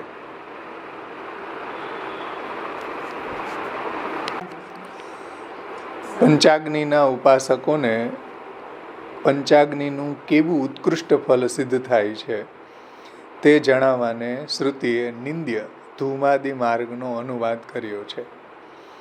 એટલે પંચાગ્નિના જે ઉપાસકો છે એને પંચાગ્નિનું કેવું ઉત્કૃષ્ટ ફલ પ્રાપ્ત થાય છે એ જણાવવાને માટે શ્રુતિએ નિંદ્ય ધૂમાદિ માર્ગનો અનુવાદ કર્યો છે. પરંતુ તેથી કંઈ શ્રુતિનું તાત્પર્ય નિંદ્ય ધૂમાદિ માર્ગમાં નથી, પરંતુ અર્ચિરાદિ માર્ગમાં છે. સમજણ? શ્રુતિનું તાત્પર્ય ધૂમ માર્ગમાં નથી, પરંતુ અર્ચિરાદિ માર્ગમાં છે. આ કારિકાના પ્રકાશના વિવેચનમાં શ્રીમદ પ્રભુચરણ શ્રી વિઠ્ઠલેશ્વરે શ્રી ગુસાઈજીએ યદુક્તમ કિંચેત ઇત્યાદિનામ તત્રોચ્યતે એ ભાગથી અંત પર્યંત આભાસ ગ્રંથ કરીને પોતે શ્રીમદ આચાર્ય ચરણના ગ્રંથમાં વધુ વિવેચન કરીને ગ્રંથ પૂર્તિ કરી છે. એટલે આ કારિકાની અંદર ગુસાઈજીએ પણ થોડું વિશેષ સમજાવ્યું છે ગ્રંથ પૂર્તિ માટે. એ શું છે એને અહીંયા ટીકાકાર સમજાવે છે, અનુવાદ કરતા સમજાવે છે કે અત્ર કંઈ આધિદૈવિકત્વનું કથન નથી જ, પરંતુ શ્રુતિનું તાત્પર્ય કર્માદિમાં જ પશ્વાદિમાં જ છે. આ પ્રકારનો તાત્પર્ય બ્રહ્મ જ કથ્યો છે. અત્ર કંઈ આધિદૈવિક બોલાઈ ગયું, સોરી.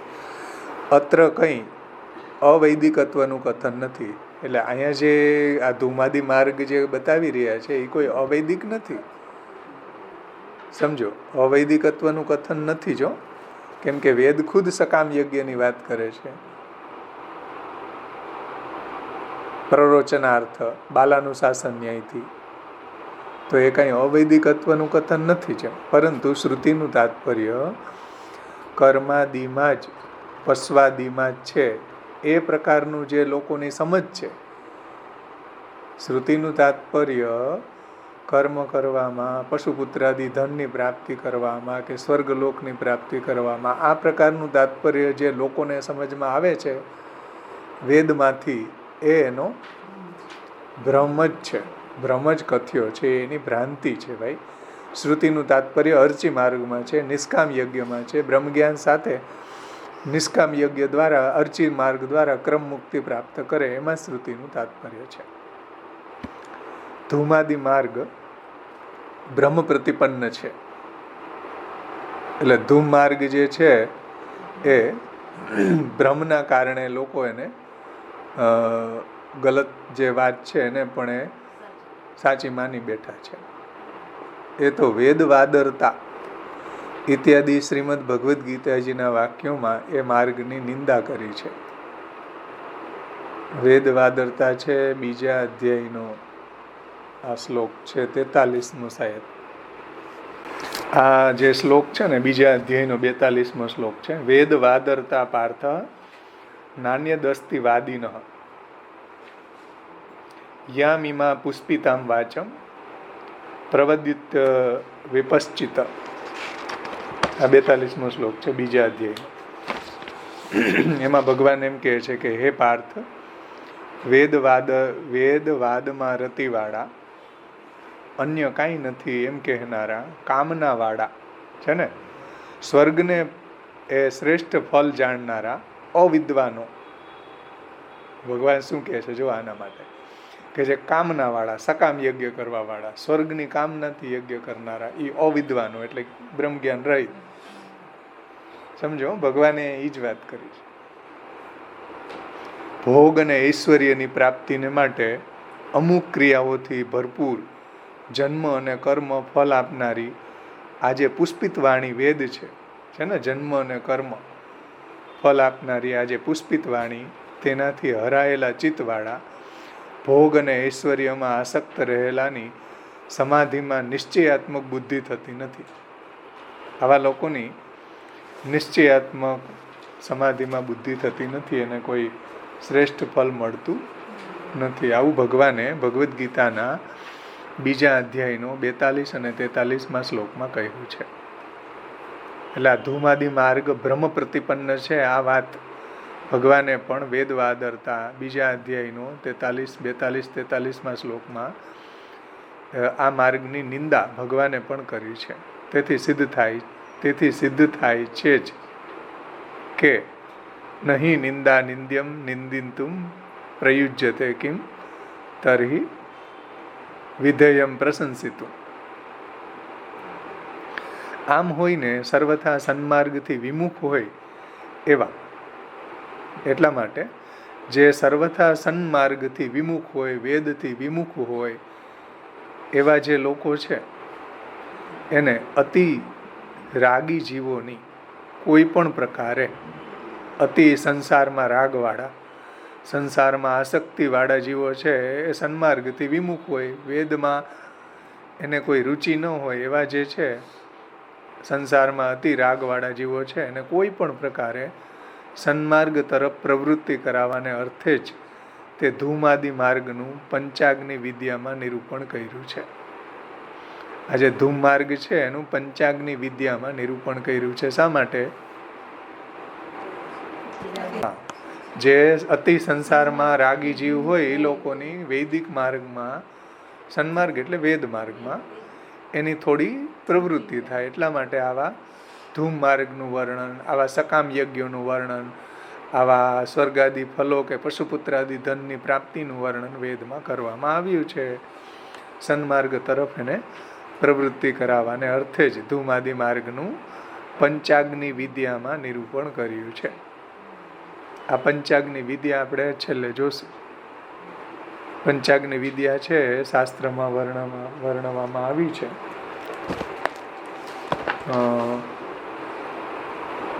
છાંદોગ્ય ઉપનિષદમાં તમે ઘરે જઈને પંચાગ્નિ વિદ્યા યુટ્યુબ ઉપર તમે પંચાગ્નિ વિદ્યા લખશો એટલે ઘણા બધા પંચાગ્નિ વિદ્યાને સમજાવશે ચાર્ટ સાથે. એ તમે સમજજો પંચાંગની વિદ્યા શું છે, જે છાંદોગી ઉપનિષદમાં વર્ણવી છે. તો સન્માર્ગ તરફ પ્રવૃત્તિ કરાવવાને અર્થે જ ધૂમાદિ માર્ગનું પંચાગ્નિ વિદ્યામાં નિરૂપણ કરવામાં આવ્યું છે. એમાં જે પ્લસની નિશાની આપી છે એની ફૂટનોટ નીચે જુઓ.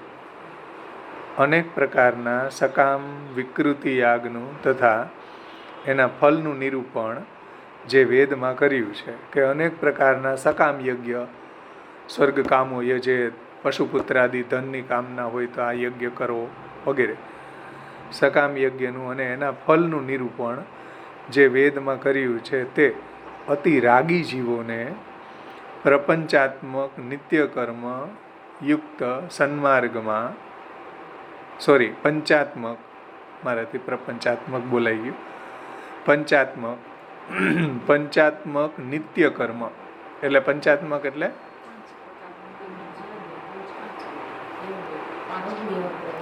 અગ્નિહોત્ર, દર્શ પૂર્ણમાસ, ચાતુર્માસ, પશુ, બરાબર. પંચાત્મક નિત્ય કર્મ પ્રયુક્ત સન્માર્ગમાં પ્રવૃત્તિ કરાવવાને અર્થે કર્યું છે એ તાત્પર્ય સિદ્ધ થાય છે. સમજાયું ને? એને એન્ટર થાય, વેદમાં શ્રદ્ધા થાય, વૈદિક કર્મોમાં શ્રદ્ધા થાય, એટલા માટે ધૂમ માર્ગનું વર્ણન કરવામાં આવ્યું છે. અને આગળ જતા એ અર્ચી માર્ગમાં પ્રવૃત્ત થાય. એમ નિષ્કામ યજ્ઞ બ્રહ્મજ્ઞાન સાથે કરે તો આગળ એની ગતિ અર્ચિરાદિ માર્ગમાં થાય. એટલા માટે વેદે આ રીતે ધૂમ માર્ગનું પણ વર્ણન કર્યું છે. ભાઈ, ફલશ્રુતિનું વર્ણન રુચિ ઉત્પન્ન કરવાને અર્થે છે. એટલે આવી ફલશ્રુતિનું વર્ણન વેદ શા માટે કરે છે ધૂમ માર્ગમાં? કે જો તમને પશુપુત્રાદિ ધન મળશે, તમને સ્વર્ગલોક મળશે, તમને આવા ફલ મળશે, આવું જે ફલશ્રુતિનું વર્ણન રુચિ એટલે રોચક, એને જે અતિ રાગી મનુષ્યને ફલમાં રુચિ ઉત્પન્ન કરવાને અર્થે કર્યું છે.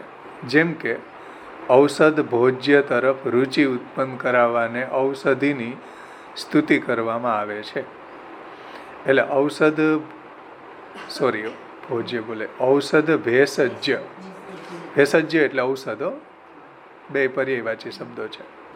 ભેષજમ આપણે આવે ને, સંતઃ સંગસ્ય ભેષજમ, તો ઔષધ તરફ રુચિ ઉત્પન્ન કરાવવાને ઔષધની સ્તુતિ કરવામાં આવે છે.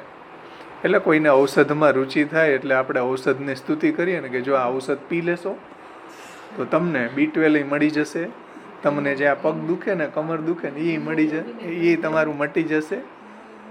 પછી તમને જે વાળ ખરે છે ને એ બંધ થઈ જશે, વાળ કરતાય બંધ થઈ જશે. આવા ઘણી બધી પ્રશંસા કરવામાં આવે ઔષધિની, એટલે તમે બધા પ્રવૃત્ત થઈ જાઓ. જો કેટલા બધા આમાં વિટામિન્સ, કેટલું બધું આપણા હેલ્થની માટે ઉપયોગી છે.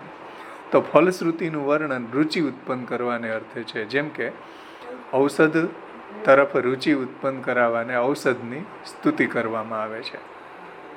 અને બીજી અનેક લાલચો બતાવવી પડે છે. બીજી પણ અનેક લાલચો બતાવીએ તો એને એમ કે જો આ દવા પી લઈશ ને તો તને પછી ચોકલેટ આપીશ. આવું માતા બાળકને જે લાલચ આપે, શા માટે? તો માતાનું બાળકને ચોકલેટ આપવામાં તાત્પર્ય નથી, ઔષધ ખવડાવવામાં છે. સમજાણો ને? ઔષધ પીવડાવવામાં તાત્પર્ય છે. એટલે તાત્પર્ય સમજવામાં વેદનું શું છે એવું મહાપ્રભુજી અને શ્રી ગુસાઈજી અહીંયા કહે છે કે ભાઈ તાત્પર્ય સમજવાનું હોય છે. અને બીજી અનેક લાલચો પણ આપવામાં આવે છે. ઇત્યાદિ વચનથી પણ આ જ સિદ્ધ થાય છે કે વેદનું તાત્પર્ય ધૂમ માર્ગમાં નથી, અર્ચી માર્ગમાં છે. એ રીતે પંચાગ્નિ વિદ્યામાં પંચયજ્ઞના ઉત્કૃષ્ટ ફલની સાથે જો ધૂમાદિ માર્ગના ફલનું નિરૂપણ કરવામાં આવે તો ધૂમાદિ માર્ગના તુચ્છત્વનું જ્ઞાન થઈ જાય. સમજો કે પંચાગ્નિ વિદ્યામાં પંચ નિત્ય યજ્ઞના ઉત્કૃષ્ટ ફલની સાથે ધૂમાદિ માર્ગના ફલનું નિરૂપણ કરવામાં આવે તો ધૂમાદિ માર્ગના તુચ્છત્વનું જ્ઞાન એને થઈ જાય અને તેથી જીવને એમાં વૈરાગ્ય થાય. એટલે વેદ પહેલાં શું કરે કે આવા અતિ રાગી જીવોને, આવા અતિ સંસારી જીવોને આવા આવા ફલ બતાવે. ફલ બતાવે એટલે એ લોકો છે યજ્ઞ કરવામાં પ્રવૃત્ત થાય. યજ્ઞથી એને એવા ફલય મળે, પશુપુત્રાદિ ધન, એટલે એમાં શ્રદ્ધા થાય. શ્રદ્ધા થાય પછી વધારે એ કર્મમાં એની વધારે એને વેદમાં શ્રદ્ધા થાય. આવા ફલ મળ્યા એટલે પછી આગળ વેદની અંદર આ જુએ કે જુઓ અર્ચી માર્ગનું ફલ આ અને ધૂમ માર્ગનું ફલ આ, સકામ યજ્ઞનું ફલ આ અને નિષ્કામ યજ્ઞનું ફલ આ. પછી આવું જ્યારે ફલમાં ભેદ જુએ અને નિષ્કામ યજ્ઞ એટલે કે અર્ચિરાદિ માર્ગનું ફલ એને ઉત્કૃષ્ટ લાગે પછી એને ધૂમ માર્ગમાં, સકામ માર્ગમાં વૈરાગ્ય થાય. આવું વેદનું તાત્પર્ય છે. સમજમાં આવ્યું ને? પણ વેદનું તાત્પર્ય ધૂમ માર્ગમાં નથી. એ મહાપ્રભુજીને અહીંયા સમજાવવું છે. કેમ કે મહાપ્રભુજી વેદ પારક છે. વેદનું અધ્યયન કરવાવાળા લોકોને પણ આ રહસ્ય સમજમાં આવતું નથી. એટલે એ લોકો આવા સકામ યજ્ઞ કરતા જાય ને જાયસ્વ મ્રિયસ્વ ક્ષીણે પુણ્ય મૃત્યુલોકે વિસંતિ. પાછું પુણ્ય ક્ષીણ થાય, પાછું મૃત્યુલોકમાં આવે છે ને.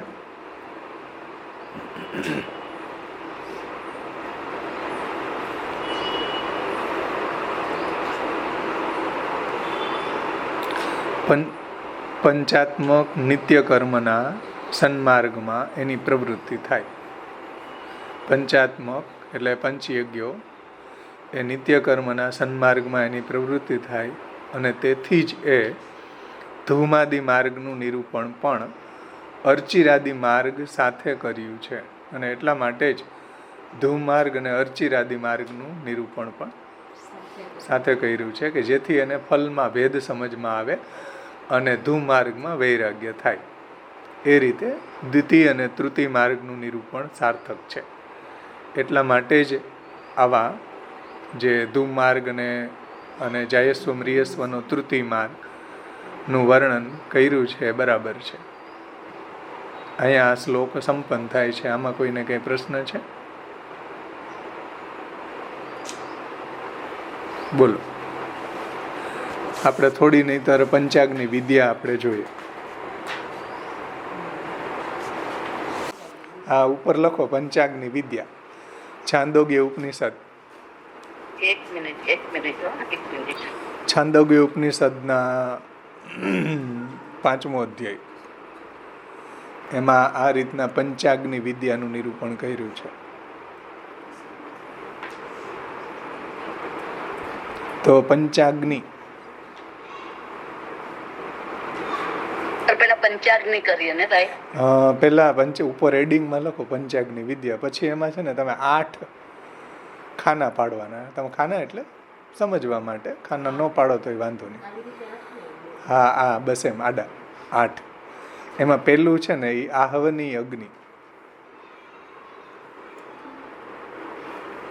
પેલું લખો ઉપર આહવની અગ્નિ. હા પેલું ફર્સ્ટ આહવની અગ્નિ, એની ઉપર એક લખો આહવની. પેલું આહવની અગ્નિ. બીજું સમિત. જે આપણે અગ્નિ સમિત એટલે લાકડાઓ જે હોય ને એનાથી અગ્નિ પ્રજ્વલિત થાય ને એને સમિત કહેવાય. એટલે આડું હેડિંગ આપવાનું છે. 8 આડું, હા 8 ખાના આવશે. આ તો જ આવશે. આમ જો આમ આડા 8 આવશે ને ઊભા 5 આવશે. એટલે ઊભા લખીએ કે આડા લખીએ? અત્યારે આડું લખીએ છીએ. હા પેલું આહવની અગ્નિ, પછી બીજું સમિત તખોડો. ત્રીજું ધૂમ એટલે ધુવાડો. ધૂમ. પછી ચોથું અર્ચી ચોથું અર્ચી. અર્ચી એટલે જ્વાળા. જ્વાળા, હા, ધુમાડો. પછી એટલે સમિત નાખીએ, અગ્નિ પ્રજ્વલિત થાય ને, એમાં શું થાય, એમાં શું જોઈએ અગ્નિને પ્રજ્વલિત કરવામાં? સમિત જોઈએ. પછી એમાં ધૂમ થાય, પછી એમાં બીજું શું થાય? અર્ચી થાય, જ્વાળા. ચોથું જ્વાળા. પાંચમું અંગારા. છઠ્ઠું તણખા. સાતમું આહુતિ અને આઠમું ફલ. થઈ ગયું. આહવની અગ્નિ, સમિત, ધૂમ, અર્ચી, અંગારા, તણખા, આહુતિ અને ફલ. હવે એમાં પેલું લખો, પેલાની નીચે લખો અગ્નિ વિદ્યા. હા, આહવની અગ્નિ જે છે એની નીચે લખો અગ્નિ વિદ્યા. હા હા, ખાનાની કંઈ જરૂર નથી, ખાલી નંબરિંગ આપો ને. અગ્નિ વિદ્યા એટલે એની નીચે લખો સ્વર્ગલોક, દ્યુલોક. સ્વર્ગલોક, અગ્નિની નીચે જ ને, અગ્નિ વિદ્યાની હા, નીચે એ જ ને ભાઈ? પેલું ખાનું છે ને એમાં જ. એટલે પેલાની નીચે લખો દ્યુલોક. દ્યુલોક, સ્વર્ગ અગ્નિ. દ્યુલોક એટલે સ્વર્ગ. પછી પેલી અગ્નિ છે, બ્રેકેટમાં લખજો અગ્નિ. એકની પેલું જ હું કહું છું હજી. પેલી અગ્નિ કઈ? દ્યુલોક અગ્નિ. હા બસ, હા બસ. હા, અગ્નિ વિદ્યા. એમાં અગ્નિ વિદ્યા જે છે એમાં સ્વર્ગલોક. હવે એમાં સમિત. સમિત શું છે? તો એમાં લખો નીચે આદિત્ય. હા, એ સમિત જે લખ્યું ને એની નીચે લખો આદિત્ય. આદિત્ય એટલે સૂર્ય. સમિત એમાં આદિત્ય છે, સૂર્ય. પછી એમાં ધૂમ. ધૂમની નીચે લખો રશ્મિ. અર્ચી એમાં શું છે ભાઈ? જ્વાળા શું છે? તો કે દિવસ. અને અંગારા શું છે? પાંચમું ચંદ્રમા. એમાં ચંદ્રમા અંગારા છે. અને તણખા શું છે? એટલે આ જે દ્યુલોક અગ્નિ છે એની અંદર જે સમિત શું છે? તો કે સૂર્ય. સૂર્ય એમાં ઈંધણ છે. સમિત એટલે ઈંધણ લખી નાખો. ઈંધણ હોય ને, આપણે અગ્નિ પ્રજ્વલિત કરવું હોય તો શું આપણે યજ્ઞમાં હોય? લાકડા જોઈએ. હા, એને ઈંધણ કહેવાય. બર્તણ, હા, એમ સમજી લો. તો એમાં જે દ્યુલોક અગ્નિ છે એની અંદર સમિત છે, આદિત્ય એટલે સૂર્ય. પછી એમાં ધુવાડો. ધૂમ શું છે? તો કે એના રશ્મિ, એના કિરણો. પછી એમાં અર્ચી શું છે? જ્વાળા, તો કે દિવસ છે. પછી એમાં અંગારા શું છે? તો કે ચંદ્રમા છે. અને તણખા શું છે? એમાં નક્ષત્ર છે. તણખા નક્ષત્ર છે. અને આહુતિ શું એમાં આપવાની છે? તો કે શ્રદ્ધા. અને આહુતિની નીચે લખો શ્રદ્ધા. અને ફલ આવશે એમાં સોમ. ફલ એમાં આવશે સોમ.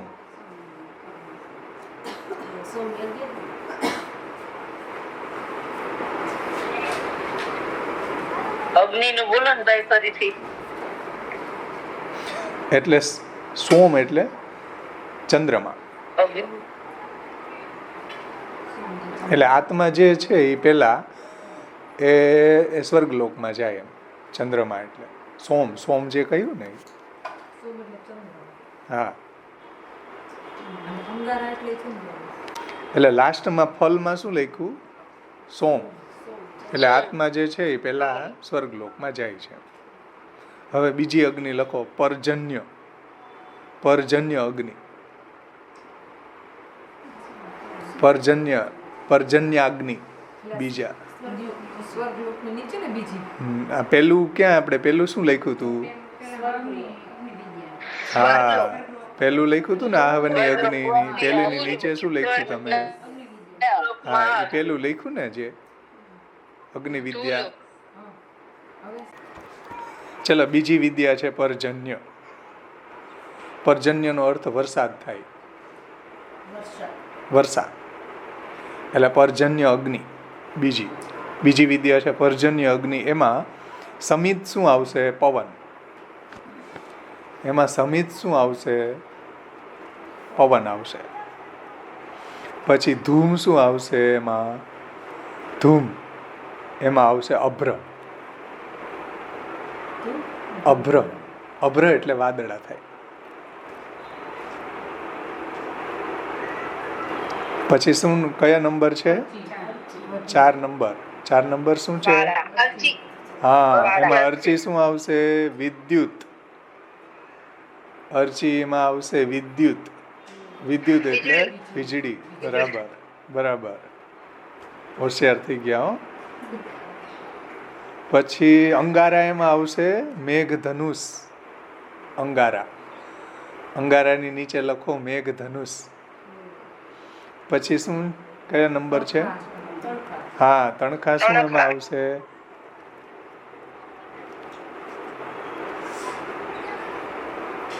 તણખા છે અભ્રગતિ. હા, અભ્રગતિ. હા, તણખા છે એમાં અભ્રગતિ. અને આહુતિ એમાં છે સોમની. આહુતિ છે સોમ. અને એમાં ફલ થાય છે વૃષ્ટિ.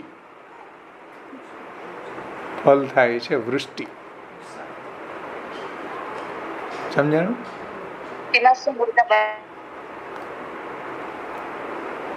એટલે એ ચંદ્રમાના લોકમાં જે ગયો ને આત્મા પેલા, પછી વરસાદ રૂપ થયો. આત્મા વર્ષા કે રૂપ મેં પૃથ્વી પર આતી. કઈ રીતના આ પંચાગ્નિ વિદ્યામાં જીવાત્મા કઈ રીતના પૃથ્વી ઉપર આવે એ સમજાવ્યું છે. સમજાણું? વૃષ્ટિ કીધું ને, વૃષ્ટિ છેલ્લે ફલ, એટલે વૃષ્ટિના રૂપમાં નીચે આવે છે. પેલા એ સોમ ચંદ્રલોકમાં જાય, દિવલોક અગ્નિ જે બતાવી ને એમાં, એ ચંદ્રલોકમાં જે ગયો ને એની કઈ રીતના ગતિ થાય નીચે એ સમજાવવું છે. તો પેલી જે અગ્નિ છે આપણે દિવલોક જોઈ, પછી બીજું છે પર્જન્ય એટલે વર્ષા પર્જન્ય અગ્નિ. એમાં આત્મા છે એ વરસાદના રૂપમાં છેલ્લે આવ્યું ને વૃષ્ટિ. ફલ શું આવશે? એમાં વૃષ્ટિ. એટલે વૃષ્ટિના રૂપમાં એ નીચે આવે છે, પૃથ્વી ઉપર આવશે. હવે આવે છે ત્રીજી અગ્નિ, પૃથ્વી રૂપ અગ્નિ. પૃથ્વી અગ્નિ ત્રીજી. હા, પૃથ્વી રૂપ અગ્નિ એમ લખો. પૃથ્વી રૂપ અગ્નિ. એમાં સમિત છે સંવત્સર. સંવત્સર. પછી એમાં ધૂમ આકાશ થાય ને પૃથ્વી ઉપર, જો સંવત્સર થાય. પછી આકાશ. પછી અર્ચી છે એમાં રાત્રિ. એમાં રાત્રિ છે. અંગારા એમાં દિશાઓ છે. અને તણખા એમાં ખૂણાઓ છે. દિશાઓના 4 ખૂણાઓ, અવાંતર દિશા એને કહેવાય, ખૂણાઓ. અને એમાં આહુતિ વૃષ્ટિ છે. આહુતિ એમાં વૃષ્ટિની છે. અને ફલ એમાં થાય છે અન્ન. આહુતિ એમાં વૃષ્ટિ છે. આહુતિ એમાં વૃષ્ટિ છે અને ફલ એમાં અન્ન. સમજો, વૃષ્ટિ થાય પછી શેની ઉત્પત્તિ થાય? અન્નની. એટલે એમાં અન્ન થાય. વૃષ્ટિ પછી અન્નમાં જાય. એટલે આત્મા છે એ પેલા ચંદ્રલોકમાં ગયો, ત્યાંથી કેમ નીચે આવ્યો? વૃષ્ટિના રૂપમાં આવ્યો. વૃષ્ટિથી અન્ન ઉત્પન્ન થયું એટલે અન્નમાં આવ્યો. હા, કઈ રીતે જુઓ, હમણાં આવે છે પંચાગ્નિ વિદ્યા. હે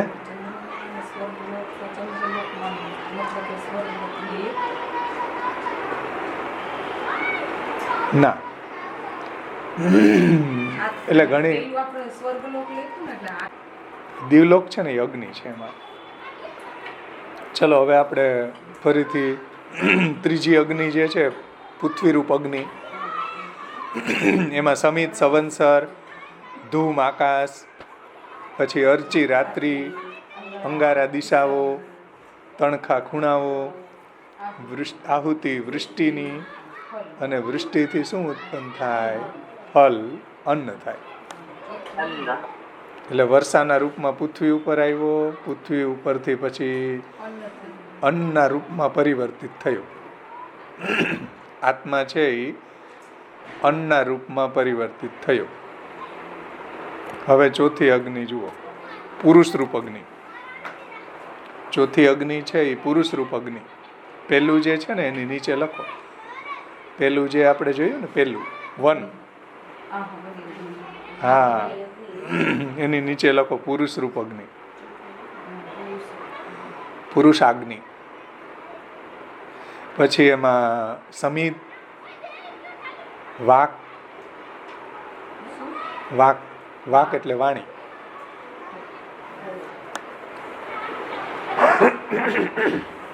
વાક સમિત છે. ધૂમ પ્રાણ છે. અર્ચી જીહવા છે. અંગારા ચક્ષુ છે. તણખા શ્રોત્ર છે. શ્રોત્ર એટલે કાન. આહુતિ એમાં અન્ન છે. આહુતિની નીચે લખો અન્ન, અને એમાં ફલ થશે વીર્ય. સમજાણું? ફરીથી બોલી જાઓ. પુરુષ અગ્નિમાં સમિદ વાક, ધૂમ પ્રાણ, અર્ચી જીહવા, અંગારા ચક્ષુ, તણખા શ્રોત્રેન્દ્રી એટલે કાન, અને આહુતિ એમાં અન્નની આપવામાં આવે પુરુષ અગ્નિમાં તો વીર્ય થાય, ફલ એમાં વીર્ય થશે. જુઓ કેવો નીચે આવ્યો એ.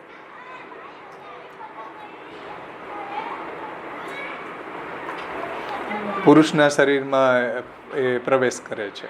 આત્મા છે વીર્યના રૂપમાં, અન્નથી વીર્ય બને ને એમ. એટલે એ સીધો ચંદ્રલોકમાંથી વૃષ્ટિના રૂપમાં આવ્યો, વૃષ્ટિમાંથી અન્ન બન્યું, અન્નમાંથી પુરુષ અગ્નિમાં ગયો, પુરુષ અગ્નિમાંથી વીર્યના રૂપમાં આવ્યો. હવે પંચાગ્નિ, પાંચમી અગ્નિ છે એ સ્ત્રી અગ્નિ છે. જેમ પુરુષ અગ્નિ લખ્યું ને એવી રીતના સ્ત્રી અગ્નિ, સ્ત્રી રૂપ અગ્નિ. પુરુષ અગ્નિ એવી રીતના જે તમે 4 નંબરની અગ્નિ લખી ને એવી રીતના આવે પુરુષ અગ્નિ. સોરી, પાંચમી સ્ત્રી અગ્નિ, સ્ત્રી રૂપ અગ્નિ. એમાં સમિત ઉપસ્થ છે. સમિત એ ઉપસ્થ એટલે મધ્ય ભાગ. પછી એમાં ધૂમ સંકેત છે. ધૂમ એમાં સંકેત છે. અને અર્ચી એમાં જ્વાળા જે છે એ યોની છે. અર્ચી એમાં યોની છે. અને અંગારા, અંગારા એમાં અવાચ્ય કર્મ. અવાચ્ય કર્મ એટલે સમાગમ, પુરુષ સાથેનો સમાગમ, એને અવાચ્ય કર્મ કહેવાય.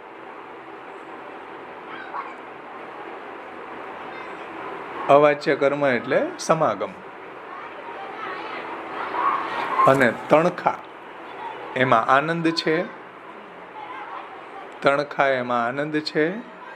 અને આહુતિ એમાં વીર્ય છે. અને ફલ એમાં ગર્ભ છે.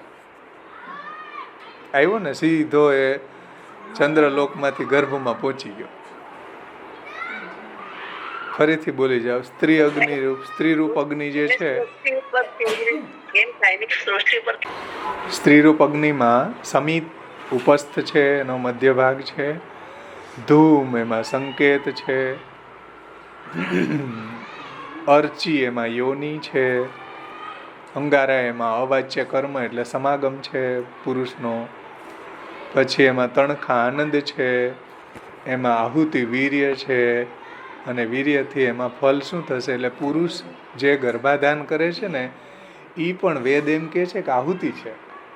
આટલી આપણી શાસ્ત્રની દિવ્ય દ્રષ્ટિ છે. આપણી શાસ્ત્રની આવા જે ગર્ભાધાન સંસ્કારમાં પણ આવી ઉદાત્ત ભાવના છે કે પુરુષ છે સ્ત્રીમાં આહુતિ આપી રહ્યો છે. બોલો, આપણું વેદ આ રીતે એને એની ગરિમા બતાવે છે.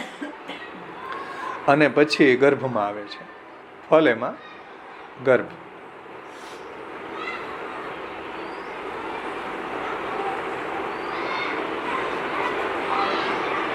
જો કઈ રીતે એ ચંદ્રલોકમાંથી નીચે આવે છે એ અહીંયા બતાવ્યું. આ પંચાગ્નિ વિદ્યા કહેવાય. છાંદોગ્ય ઉપનિષદમાં આ પંચાગ્નિ વિદ્યાનું વર્ણન કરવામાં આવ્યું છે. હજી તમે યુટ્યુબ ઉપર જોજો, ઘણા આ પંચાગ્નિ વિદ્યા વેદના વિદ્વાનોએ સમજાવી છે. અને છેલ્લે એ પછી ગર્ભમાં આવે છે, પછી એનો જન્મ થાય છે. આ રીતે એ નીચે આવે છે. કઈ રીતના આત્મા નીચે આવે છે એનું અહીંયા વર્ણન કર્યું છે. પછી નવા શરીરમાં જન્મ લે છે. માતાના ગર્ભમાં આવ્યા પછી નયે શરીરમાં જન્મ લેતા. એટલે આ રીતના એ સકામ યજ્ઞ કરવા વાળા છે એની પુનરાવૃત્તિ થાય છે, પુનર્જન્મ થાય.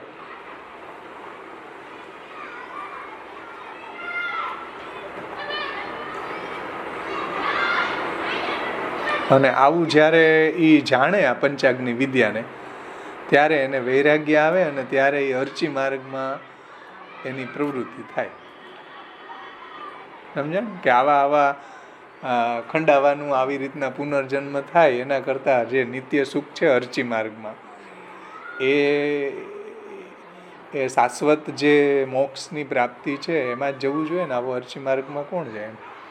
એટલા માટે પંચાગ્નિ વિદ્યાનું વર્ણન કરવામાં આવ્યું છે.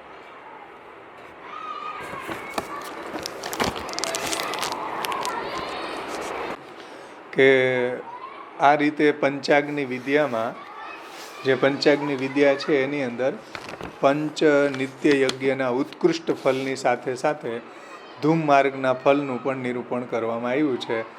તો ધૂમ માર્ગના તુચ્છત્વનું જ્ઞાન થાય છે. એટલે પંચાગ્નિ વિદ્યામાં આ રીતના ધૂમ માર્ગનું વર્ણન કર્યું છે. અને ધૂમ માર્ગનું ફલ આવું તુચ્છ છે એવું જ્ઞાન થાય છે. અને આવું તુચ્છત્વનું જ્ઞાન થાય એટલે જીવને વૈરાગ્ય થાય છે. એટલે જીવ પછી પાછો પંચાત્મક નિત્ય યજ્ઞમાં, સન્માર્ગમાં, અર્ચિરાદિ માર્ગમાં પ્રવૃત્ત થાય છે. આવું અહીંયા તાત્પર્ય છે. એટલે પંચાગ્નિ વિદ્યામાં આ રીતના વર્ણન કર્યું છે ધૂમ માર્ગનું, વૈરાગ્ય થાય એટલા માટે. પંચાગ્નિ વિદ્યા તમે જોજો, યુટ્યુબ ઉપર પણ મળી જશે અને સમજજો. ત્યાં ઘણું બધું સમજાવ્યું છે, આ બધી ટર્મિનોલોજી, આ જે શબ્દો છે ને એ બધા. એટલે તો અહીંયા સુધી આપણે રાખીએ. આશ્રયનું પદ બોલી આજે સમાપન કરશું.